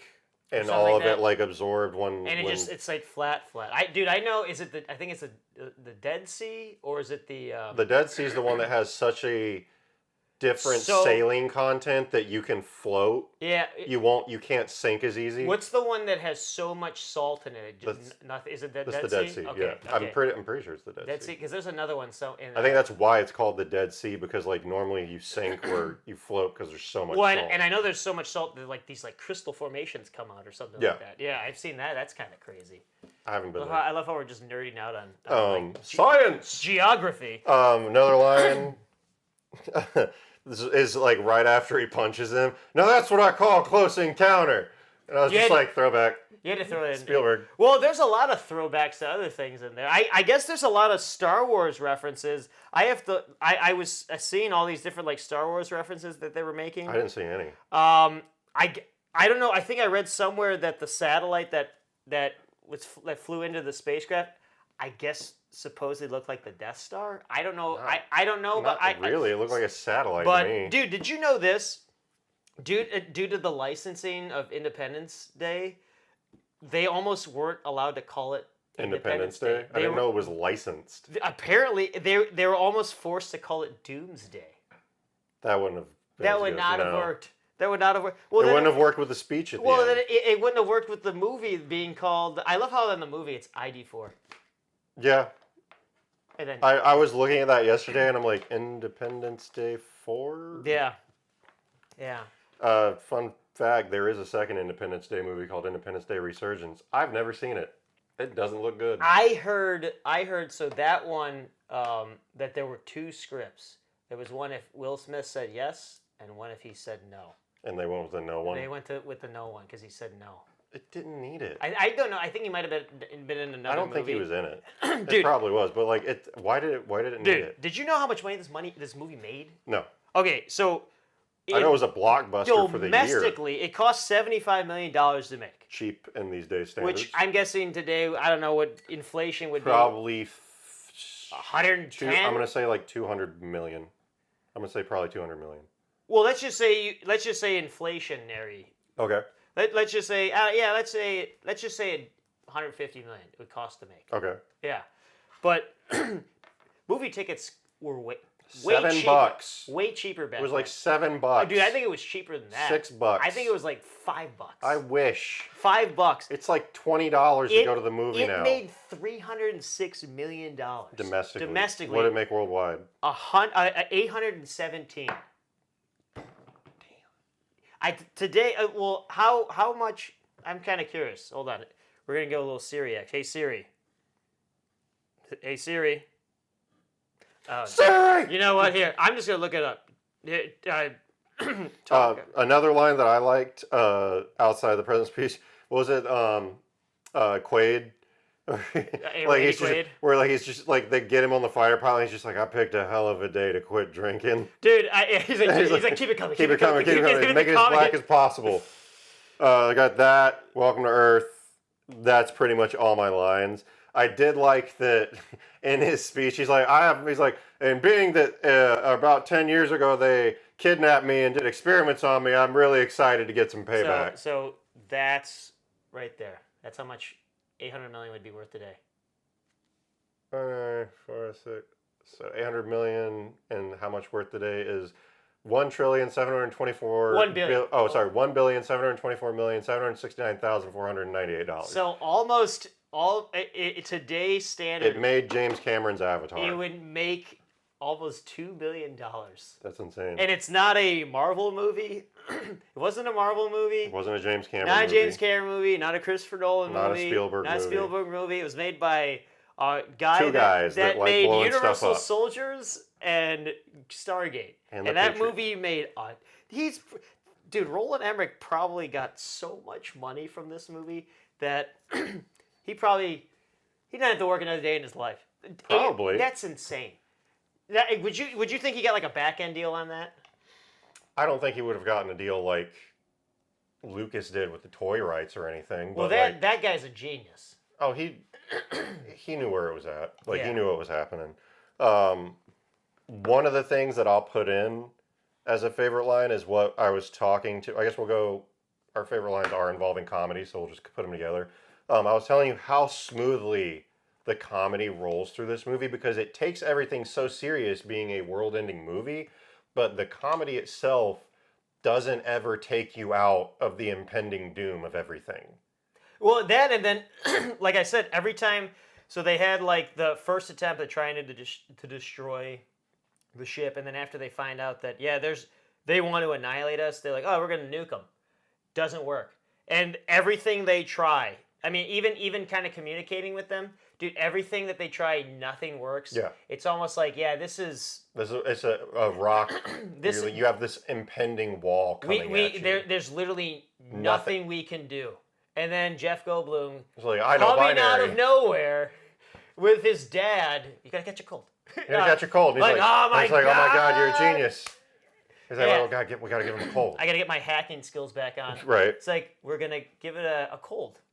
A computer virus. But like I was telling you about that scene with when Will Smith gets in the ship and like he goes to hit forward. He's like, I know how to drive this thing, and he goes to hit forward and it backs up, and he's like, oh, I see it. And he had a little note one of the scientists had stuck on. Which, by the way, hilarious fact of the movie is that the Area 51 scientists are completely incompetent. Like we're supposed to be the most secret, advanced facility on Earth, And they're probably and they're supposed just to be like. He literally makes the line to Jeff Goldblum. He's like, "Oh, you're making us look bad." Yeah, dude. And it's just like, Well, I love how that guy. He's like. They don't let us out of here a lot. The lead scientist he looks like a mad scientist. Yeah, with because long he got hair. a disheveled He's tie. so pale white because he's probably never been outside. Yeah, they make the reference. He goes, "They don't let us out a lot." Yeah, well, do you remember he makes that line? He's like, "Oh, all the gizmos and gadgets return. It's been very exciting." And then Bill Pullman gets all pissed off. He's like, "Exciting isn't the word I want to use." And People then, are dying. And then shortly after that, he's like, "Hey, do you want to see him?" Like he's like making another joke. I'm We like, call this the freak show. and then no one says no. Then nobody reacts, and he's just like, whatever. And I think it adds to the point. They're Yeah. just like, okay, another thing to add on Dude, to the today. aliens in this look cool. movie are so cool. Yeah. And I love how they had them in those like water tubes. They're in the- formaldehyde tubes or Yeah. whatever. But then I love how they explain they're in a biosuit. Yeah. And at first I was like, so it's like a mech suit? No, it's like an organic exterior suit Yeah. To protect. to protect them. And then they like, because they were cutting into it, and I Yeah. was like, what is? I was like, but I thought it was metal, and then I was like, oh, that's cool.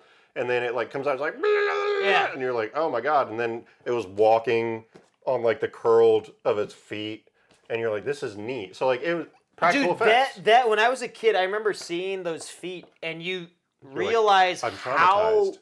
big that thing is. It was like It's like 8 feet tall. 7, 8 feet tall, yeah. And I always thought as a kid, who didn't tie the damn thing down? No, after watching it again, they tied it down. And it broke And out. just like, nope, and it shows how strong the thing is. And I just find it funny how when they're dissecting it, like the one guy sees the hand, he's like, the hand's moving, and he's like, let's just keep going. What? Dude, No, knock it out. It's the stupid scientist. I swear to God, sometimes they might be the smartest people when it comes to like mathematics and stuff like that, but then they do some of the stupidest things Yeah. in movies. What is it? What's the movie? It's Jurassic Park. Some of the worst things. Jurassic Park 3. Some of the worst things imaginable were done with the best intentions. Alan Grant. But like the what was I going? The comedy in the movie. Like the scene where like he flips the paper and he's like, oh, I see you. Somebody put it on upside down. We're in this such serious like doom is happening. Like we're on the final countdown. Well, that's what they're preparing. Yeah, they're preparing. They're preparing the final countdown, and you go into this really quick, brief comedy moment to reground you, and then go from there. Well, even that moment too, when they get to they realize. Yeah, we're not making it out of here. Yeah, he's like gives him the cigar, and he's just like fat lady. And they've come to terms with it. Yeah, they're just like it's a fat lady. He said we're not smoking until the fat lady sings, and they thought it was over. That's another again. Like there's these for how simple it's written, for how I mean there are insanely difficult shots in this movie. Don't get me wrong, but for the most part, that's a very simple filmed scene. Yeah, one light here, one light here. Yeah, 2 actors, camera. That's it. It's a very, but there are these moments in the movie that get you so emotionally drawn into. It grounds you. It grounds and then you, pulls you in closer. And it just there's like and everyone always seems to have some type of redemption story in the movie. Like Randy Quaid's a drunk. Dude, he's the hero. He's the hero. He redeems himself. The president thinks that he's not doing a good job, and then he's like, I'm taking the fight to them. I'm getting in the plane with you. I'm a pilot. I'm a fighter pilot. Which, by the way... Will Smith wanted to be an astronaut. He's in space.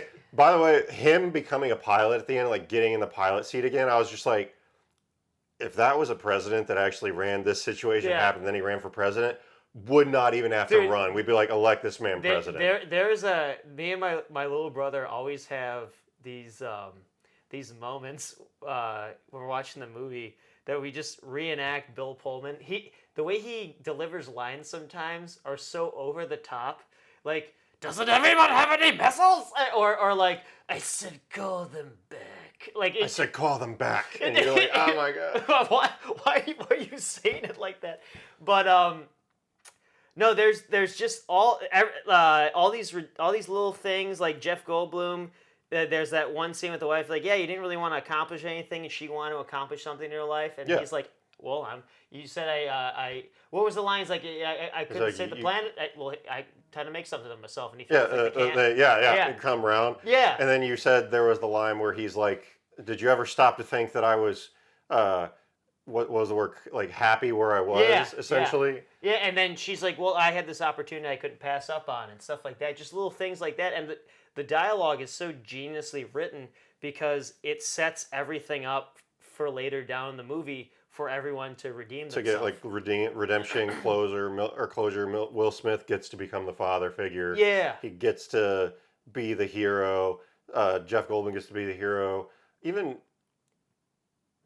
I'd say Adam Baldwin doesn't really need one. Well, and this is such an American... Oh, also Randy Quaid. He gets the dad moment. Yeah, he gets it. Where right when they get to the base and he's like, my son needs help. He's sick. Because like the kid was like, you're a terrible father. He's like, you realize what I have to do, and like he literally walks up to the science. He's like, get my son help. Well, even the son. He's there and he looks at him when he like threatens him. He's pissed off at his dad in the beginning. You're a loser. We're leaving. Screw you. Yeah. And by the end of the movie, Randy Quaid's like, hey, tell my kids that I love them. And then he like runs up to the thing and he's like, "Oh my God, he's about to do what he's about to do." He's gonna do the thing. And then Adam Baldwin's just like, "You should be proud." He's like, "I am." Yeah, and then so he got a redemption. He redeemed himself, and so that's what's so cool. And I also think the reason why it hit on such a great level.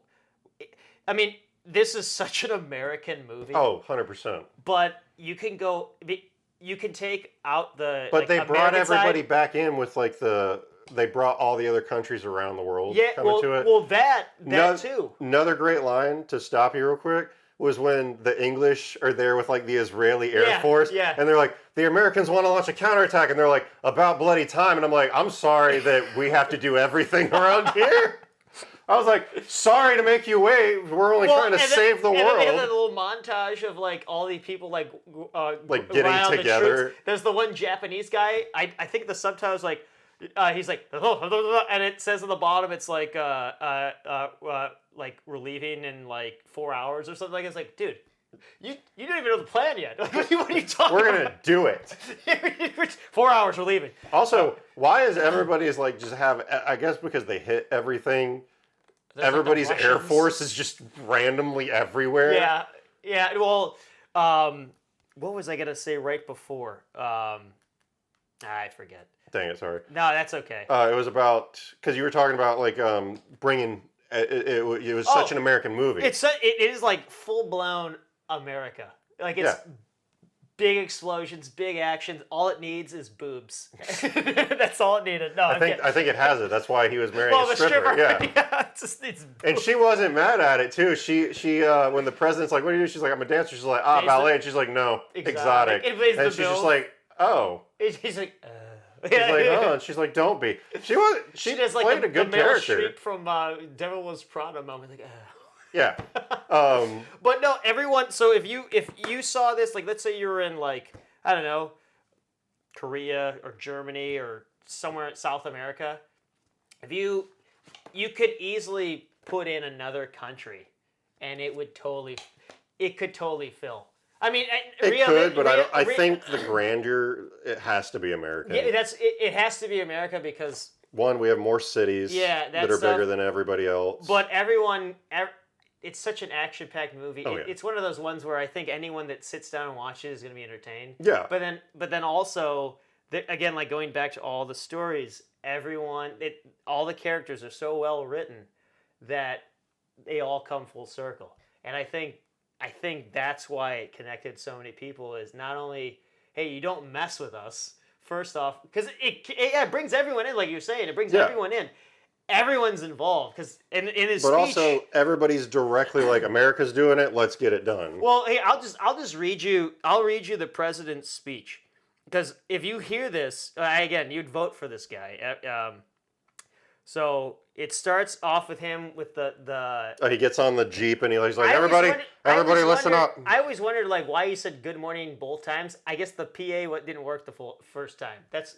Yeah, I think he hit it and it didn't go. And he's like, good morning, and then it goes out. But the speech, when you hear this, you could be from like Venezuela or like. But the freaking speech.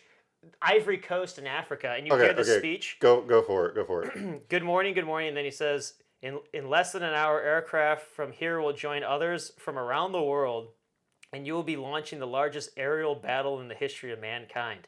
Mankind. That word should have new meaning for all of us today. We can't be consumed by our petty differences anymore. We will be united in a common interest. Perhaps it's fate that today is July 4th, and you will once again be fighting for our freedom. Not from tyranny, oppression, or persecution, but from annihilation. We're fighting for the right to live, to exist. And should we win the day, the 4th of July will no longer be known as an American holiday, but as a day when the world declares in one voice, we will not go quietly into the night. We will not vanquish without a fight. We're going to live on. We're going to survive. Today we celebrate our Independence Day. Everybody just like erupts And into so it. when you watch that, But it includes everyone. yeah, it includes everybody, and so it's one of these. I think that's the reason why like Marvel movies they made so much money all around the world is because I just think most people want to see like the hero defeat the bad guy or the hero defeat the villain. And that's another issue is like we have too many movies where like the villain's misunderstood. Sometimes there's just villains. Yeah. And that's okay. Not every villain has to be a misunderstood person. Sometimes, and it's something that I've read before and I fully believe it, when you take a kid or read a kid a story, I think it was Tolkien or someone along the lines. It might have been C.S. Lewis or another person like that. They were like, I might be stories. C.S. Lewis. I think it's C.S. Stories don't teach kids that something along the lines of like dragons are unstoppable. Stories like this teach kids that dragons are beatable. Yeah. A lot, very roughly. Don't quote me on that, but like you're essentially telling people that like through perseverance and sticking together and spirit, we can overcome any obstacle. Well, I think that's why I've gotten older, I started realizing I rewatched some of these movies I was when I was younger. Like I'll just use like an example, like Hoosiers. It's a sports movie, the best movie. I honestly think it's arguably the best sports movie ever made. That's what I think. But I can watch that movie over and over and over and over and over again, and I love it. It's so perfect. But it taps into things like that where these guys, you watch these guys, you have a coach that moves to the middle of nowhere, doesn't really belong in the town. He's kind of an outsider. He once was a great coach, but due to his past, he did something bad or he made a bad choice and it was taken away from him, and all he wanted was another chance. That's all he wanted. It was given to him in the middle of nowhere, in a farm country high school, and it's these kind of just hick kids in the middle of Indiana that kind of just, they're not great. You just described the plot of Mighty Ducks. Yeah, I know, dude. I know. They're not great, but if you actually, first off, you have to believe it's possible. So like that's one of the things that he in the movie he's like you first have to believe it's possible, and then the second thing is then you have to go and do it, and it's gonna be hard. You're gonna fail, and I think that's when you see people that fail and struggle, you start realizing, oh, that's me, or it's a human aspect. Yeah, and you you can't start be connecting. perfect at everything. You connect through hardships. Yeah, and then you realize that the character continues to move on because it's not what they want to do, but it's what they have to do. And I'll use this as an example. Also, you have a movie today like Star Wars, the new Star Wars, Force Awakens, Last Jedi, all those ones. Rey never picks up a lightsaber and can already yield a lightsaber. Yep. And you say, oh, it's because it's the Force. Yeah, it's not a good Luke explanation. Skywalker picked it up and was like, let me look at this. He didn't know what he was doing. He literally looked down the barrel of a gun. He's like, oh, what is this thing? Yeah, he got that little thing that was floating in the sky, shot him a couple times. And then there was a brief moment where... Yeah, but it showed, the thing with normal... I'm not going to go on to a tangent. The thing with normal Star Wars or the original trilogy and the sequel trilogy is the original trilogy is the hero's journey. Yeah. It's every movie is Luke doing the hero's journey. We get to see him grow as a person, whereas in the sequel trilogy, to make long story short, the majority of reason people don't like it is because, one, Rey is not a likable character. She's good at everything for no reason. I know people will disagree with me on that, and that's your prerogative. I get it. But the general idea of why people don't like modern Star Wars is because Rey is not likable because nobody can relate to somebody who's good at everything for no reason.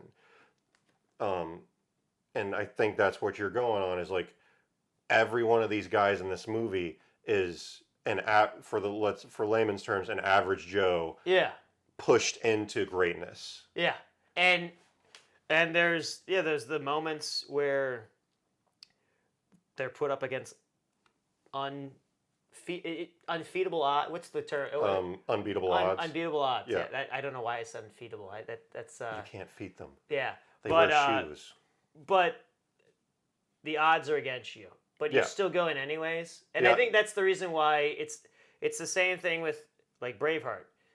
Patriot, Independence Day. They all know it's dude, you're most likely not gonna win, and you're most likely gonna die, but you do it anyways. Because... I'm gonna die because if I don't, I'll regret never having tried. Yeah, it's the old baseball term. You get to step up at the plate.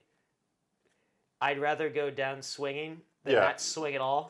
My analogy sucked. Yours is way better. Yeah, like I think I'd rather and go down swinging. And I think in particularly, I'm not saying for just men, I mean men and women, but I think a lot of the times for a lot of men, I think this is the reason why like movies like this hit, in particularly like Hoosiers and like Rudy is another one. It's a great movie. Is you got guys that are just like, you know what? It's the little guy effect. It's Yeah, like it's I'm like- a little like- guy and like- I'm gonna go for it. Yeah, I mean, maybe it doesn't inspire someone to get up and change the world overnight, because odds are it doesn't happen overnight. But I don't know. That's why I love movies so much, is that it might speak to you just enough for you to maybe get up. I'll swear here, get up off your ass and do something, because if you don't do anything, nothing will happen. You can't just hope for something to happen and one day it will show up. You have to literally go out and do it. You can't move the stone if you don't push it. Yeah, and so if yeah, I think this movie somewhere taps into that. Maybe not as much as maybe like a Hoosiers or like a I think Rudy. I think in the disaster scenario aspect, this movie taps But into it. when the president says, I remember the general. Remember he turns to the general after he gives that famous speech in the movie. And he's just like, Mr. It's President, what do you think you're It's like, doing? And he's like, I'm a pilot. pilot. I belong in the air. And he's- It's like, you know what? If I don't go, because what I got out of that, he's like, I'm never going to respect myself if I don't at least try. I think it's even beyond that. I literally think he's like, you know what? I have nothing to lose, because if I don't win, We're all dead. We're all dead anyways. So like, I have to go up there, and so I think it calls back to like, I mean, it calls back to D-Day. yeah, The beach is like, we stormed the beach not because we wanted to, but because it's something the world needed. it had to happen. I mean, had to happen. You know, a lot. I can only imagine being in a room. You're like, because I think Eisenhower was the guy that basically constructed that whole thing to happen. I don't know. I don't want to quote on it, but I think it was his. it wasn't Patton. I know that. No, Patton was he was in Africa and went through Italy, and Yeah. then I think if I remember, Patton and Eisenhower hated each other. Yeah, they did. Yeah, because he was Europe side, and then Eisenhower's the Pacific. well, no, Eisenhower was Europe side, and then No. the Africa side. Patton, the African front. That was I Patton, counted. right? Yeah, but he also I don't know. I'm not a I'm historian. not gonna. I'm I not a know it. historian. It's just in the confines of my mind, and I don't. Well, wanna whoever, take 10 I guess minutes to figure whoever, it out. I think it was Patton that came up with the invasion of D-Day and orchestrated and everything like that. But just to be in that room and be like, yeah, we're gonna need like We're gonna have to throw bodies at this. thousands of people. We're gonna probably suffer.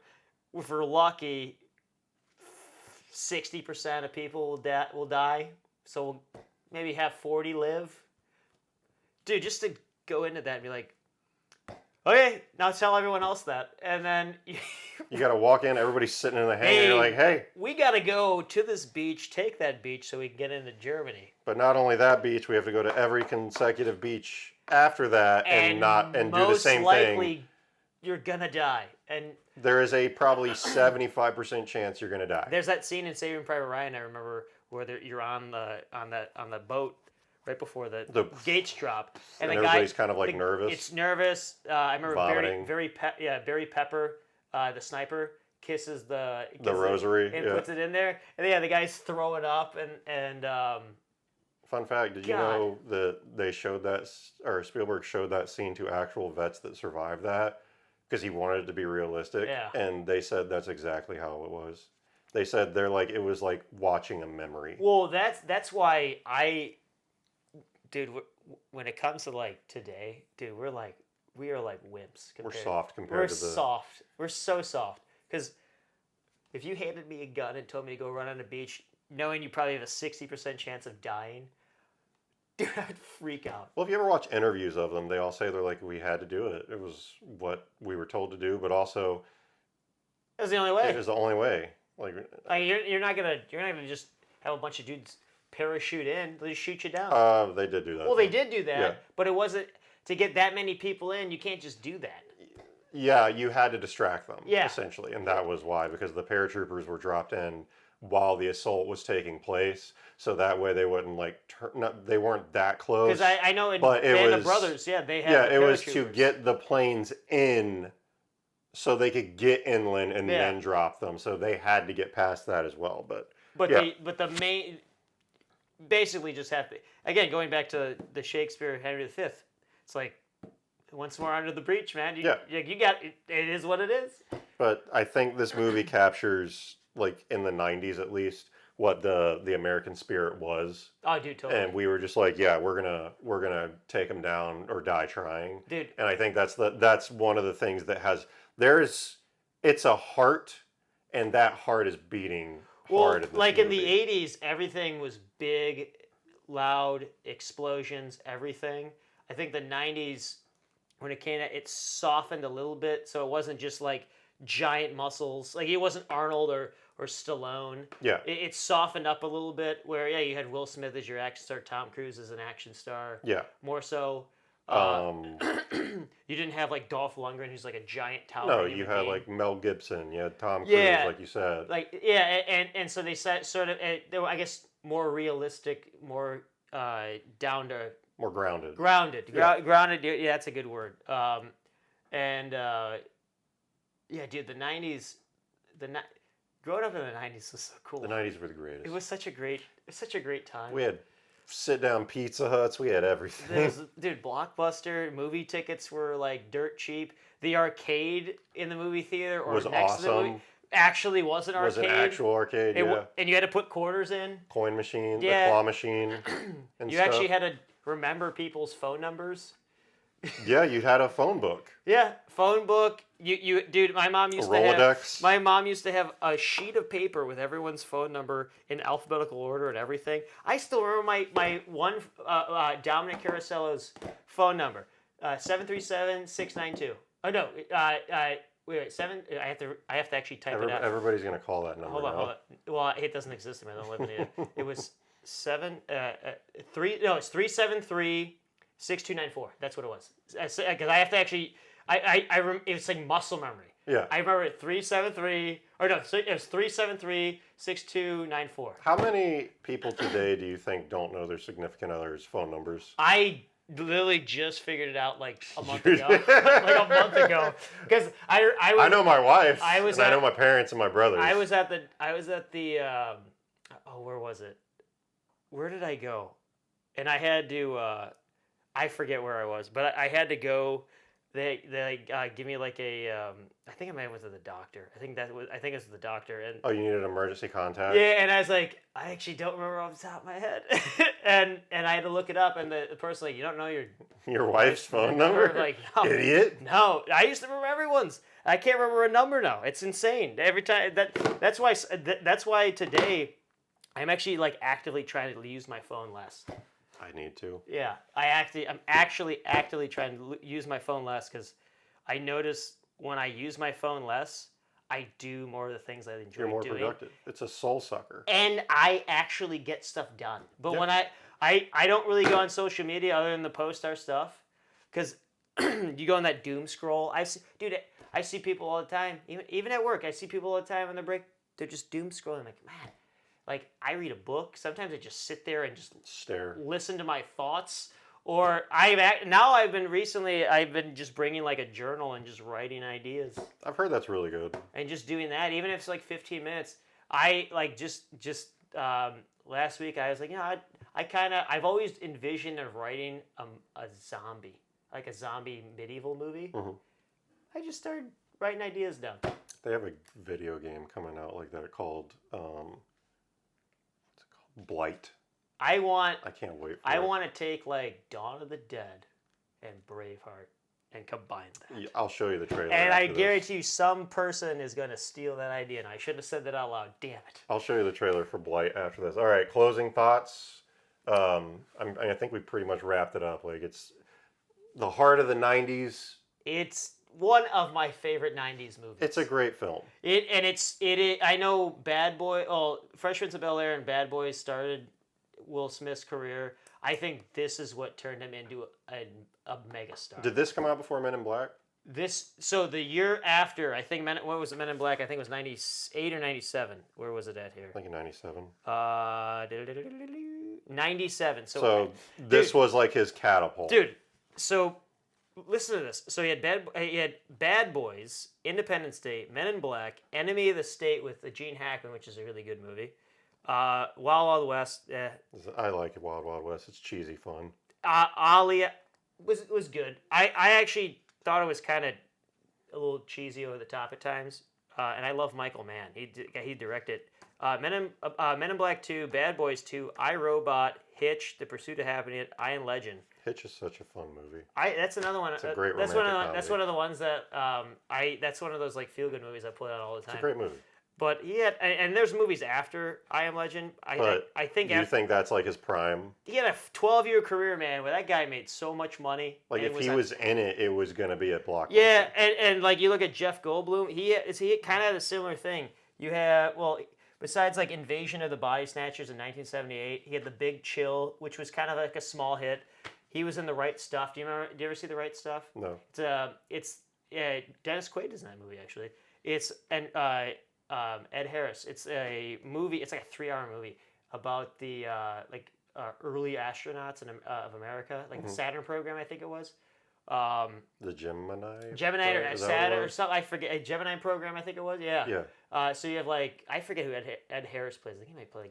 Ed Harris is in the new Yellowstone spinoff. He's one of my favorite actors. I love that guy. He's probably the best character in the Yellowstone. Gary Oldman. I love Gary Oldman. They're just so intense.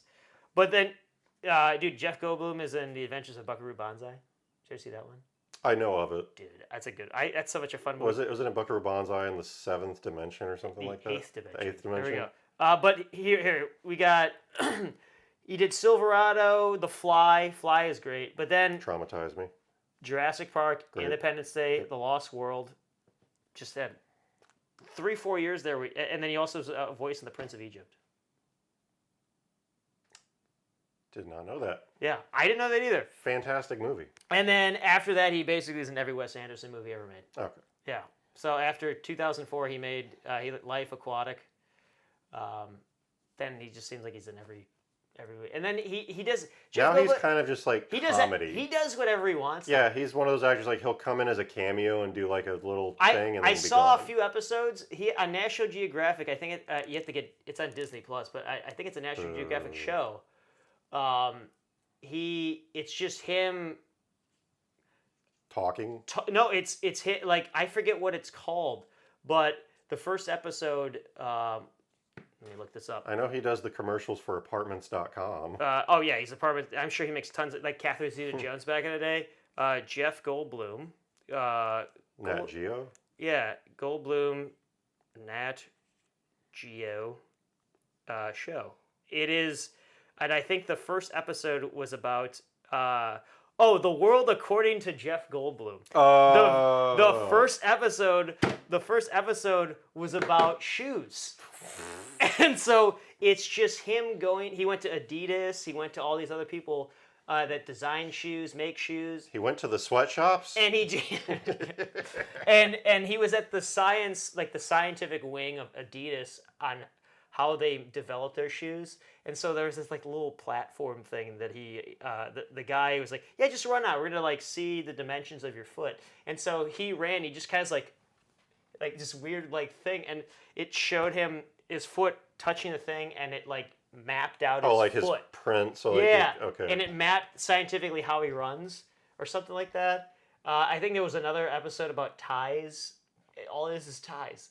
And it's just Jeff Goldblum. Is this Jeff Goldblum stacking his closet with free stuff? It's just Jeff Goldblum. Closeout thoughts. I think this is an essential 90s viewing. Like, if we're talking Alien Invasion, this is probably top 3 Alien Invasion movies. Well, what's the best action movie you've seen in the last 10 years? Well, this is it. 5 years. What's the best action movie? 5 years? I don't even know. Maybe like Top Gun Maverick? Yeah. Okay, yeah, I'll give you that. Like Top Gun in terms of like adrenaline. Yeah. Yeah, it's probably Top Gun Maverick. So before that, it's Mad Max Fury Road. We used to get movies like that. Like every other year. Independence Day, you used to get in the summer you get them like every other week. Yeah. I mean, and not as big as this. Like this was insanely successful. But like you get like Terminator 2. Yep. You get True Lies. You get Independence Day. Alien. Twister. You get all these insane movies, and they all came out literally Like one after the other. one after the other. Like it just and you don't get them anymore like that. It was a better time. It was a better time. All right. Closeout recommendations. We're gonna go with. We went with like essentially like world-ending movies along the same theme. Oh, these are the movies that we The rec- suggest people to Yeah. watch. So every episode we're gonna try and do like 2 movies each that we suggest you guys watch. Usually they'll. I'm assuming they're gonna tie in with like a theme. Yeah. Of the original movie. Yeah. So this one's world-ending movies. My 2 movies were surprisingly enough before I knew he directed it was Day After Tomorrow because I think it's fun. And then one of my favorite world-ending movies, and it counts also as a kaiju movie, is Pacific Rim by Guillermo del Toro. That's a damn good movie. I want to swear that's a damn good movie. Great movie. I'm trying to go movies that people have probably never heard of, or have heard of, and don't really know anything about them, or kind of less on the edge of. If you say Independence Day, the movie, Yeah. I'm sure everyone knows that movie. They may not have seen it, but so the first one I'm going to go, and I've mentioned it before, just because I randomly love Jeff Goldblum. I do. Sporadically. Yeah, I love. Well, again, we share the same birthday. That's probably one of the reasons why. But Kinship. so, and this actually does kind of have the same feel as Independence Day because it is about aliens coming over to take over mankind. Invasion of the Body Snatchers from 1978, starring Donald Sutherland, Jeff Goldblum. I forget the female actress. Kiefer Sutherland's dad. Yeah, Donald Sutherland. Yeah. Oh, okay. And then randomly, Leonard Nimoy's in it. Does he narrate it? No, he's like a published psychologist who's friends with Donald Sutherland. He talks like he would be a published psychologist. Yeah, and so he's in the movie, and and it's actually one of my favorite books. The book is called The Body Snatchers. Then the Invasion of the Body Snatchers is the movie. There's 2. There's actually one from the 50s, which is the one from the 50s. I think I remember the black and white movie. one. The black and white one is actually really damn good, and the lead actor in that movie makes an appearance in the remake in the 70s. Yeah, he's like. He actually kind of plays the exact same character. Like, yeah, they're everywhere. Like, he goes up to Donald Sutherland's car and like starts freaking. They're gonna get us all. Yeah. I'm assuming it's akin to the day the Earth stood still. But Kind of. no, well, I'm sure. I don't know. But the book is great. If you ever get a chance to read it, it's only like 250 pages. It's really quick, very good. But this movie has one of the most famous endings shots of all time. The last shot of this movie is one of the most famous shots of the 70s and of all science fiction, just in general, movies and cinema. Dude, have you seen it? Invasion of the Body Snatchers? Yeah. No, I haven't seen Dude, it. okay, you gotta watch that one. And then the other one is it's end of the world, but also some time travel. I'm gonna go with 12 Monkeys. You've recommended this one to me. 12 Monkeys, the most unusual Bruce Willis movie. It's directed by Terry Gilliam. Do you know who Terry Gilliam is? Jake Gyllenhaal's cousin. No, he was the guy that directed. Is he married to X-Files, Gillian? No. Okay. He is the last guy to direct Heath Ledger in Dr. Parnassus. That was his. But he did. He was one of the writers and one of the main writers of the Monty Python movies. He directed Monty Python and the Holy Grail. Great movie. He directed Time Bandits. He did. You ever see the movie Brazil? It's like a post-apocalyptic, futuristic movie. No. He did that one. He did Fear and Loathing in Las Vegas. Whatever. He did 12 Monkeys. I'm missing. There's another one I'm missing here somewhere. But he's a very unusual filmmaker, and the musical. Like Genndy Tarkovsky or whatever. Dude. Yes, he has his own style. The musical score in this movie is insanely unusual. It's actually a remake, and I've talked to you about this. 12 Monkeys is actually a remake of a short film by a French guy named Chris Maker called La Jetée, which is one of my favorite. If you count short films as films, it's one of my favorite films of all time. It's like 28, 29 minutes long. It's all still images with narration over them. It's absolutely insane. The ending of 12 Monkeys will blow your mind when you actually realize what's going on. I'm gonna have to look and see if it's streaming anywhere because I want to watch it. When you realize what actually is going on, you're like, oh my God. No. Dude, that is insane. They totally subvert everything. They lead you on. Don't tell me anything else because now I want to watch it. Brad Pitt was in it. Brad Pitt is in it? First time you ever get nominated for an Oscar. Brad Pitt or Brad Pitt. really? Yeah, Brad Pitt's first Oscar nomination for Best Supporting Actor. Bruce Willis's, I think, very underrated. I thought he should have been nominated for something in that one. When you watch it, it's unlike anything you've ever seen Bruce Willis in. Because you always see him as like the He's an action tough star, guy. yeah. Yeah, he's the star, he's the action star, but he's not really. He's kind of a bumbling, fumbling idiot. Like take. Do you ever see Death Becomes Her? No. So he's like a mad scientist that discovered how to like cheat death. Mm-hmm. He plays a complete idiot and like a nervous wreck. Kind of that, but Does that have Meryl Streep in it? yeah. I've seen. Okay, And I know what you're and talking. Goldie Hawn. Yeah, I know what you're Yeah, talking where about. her head's then. like turned around. Yeah, That's yeah, a yeah, Robert okay. That's a Robert Zemeckis movie. Is it okay? Yeah. Yeah. No, my wife has seen it. She showed me clips of it. And Bruce Willis, he is psychotic. He literally is psychotic. Well, I mean, I won't say anything because you just gotta watch the movie. But such an unusual movie, and such a damn good movie. Oh, and Christopher Christopher Lee is in it. Oh, Sir Christopher Lee. Sir Christopher Lee. Saruman. Oh no, not Christopher Plummer. Christopher Who Plummer. the hell is that?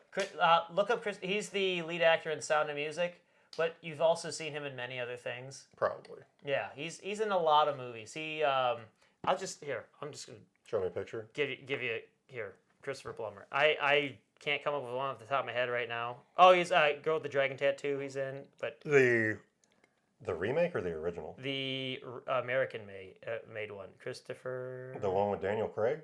Yes. Christopher Plummer. Right there. This guy. Oh, Yeah. okay. So he, the Insider. Yeah, he's in a bunch of movies. Okay. Dude I think he has a. I'll tell you couple something of- about the Girl with the Dragon Tattoo after we close it out. Uh, But yeah, anything else you want to add? that's it. See those All right. movies. So thank you everybody for joining us on this episode of the Heavily Biased Podcast. Oh, by the way, before we end, he told me to make like a list, like give 2 suggestions. I made a list of 44 movies. Go into your mind palace and you're like, let's look at all of them. Oh man, I had a hard time because I really want to pick like Night of the Living Dead, 28 Days Later. is a Dawn good of the Dead, the original Planet of the Apes with Charlton Heston. one. Yeah. I love that movie. Dude, The Fifth Element. You remember The Fifth Element? That's another 90s movie. That's on 4K and I want to get it. God, I love that movie. And then, dude, THX. 1138, George Lucas. George Lucas's first Yep. feature film. The guy throws. I love that movie. Terminator, The Matrix, Children of Men, really good movie. What? Not Gerard Butler. What's his That's name? Clive Owen. Clive Owen. Yeah. I'm throwing off a bunch of movies. Dude, Snowpiercers, I love I like that how you movie. have Wall-E on there. Yeah. As well. Dude, I got Wall-E on there. Yeah. The world has ended. It's great. Yeah. There we go. Doctor Strangelove. There we Okay, go. everybody. Thank you so much for watching this episode of Heavily Biased Podcast. As always, I am Michael, I'm Greg. and we will catch you next time. I believe our next episode is going to come out in, what, like 2 weeks? Something like that, yeah. All right, guys. Until then, have a great 4th of July. Happy birthday, America 250, and we'll see you in the next one. See ya. Bye!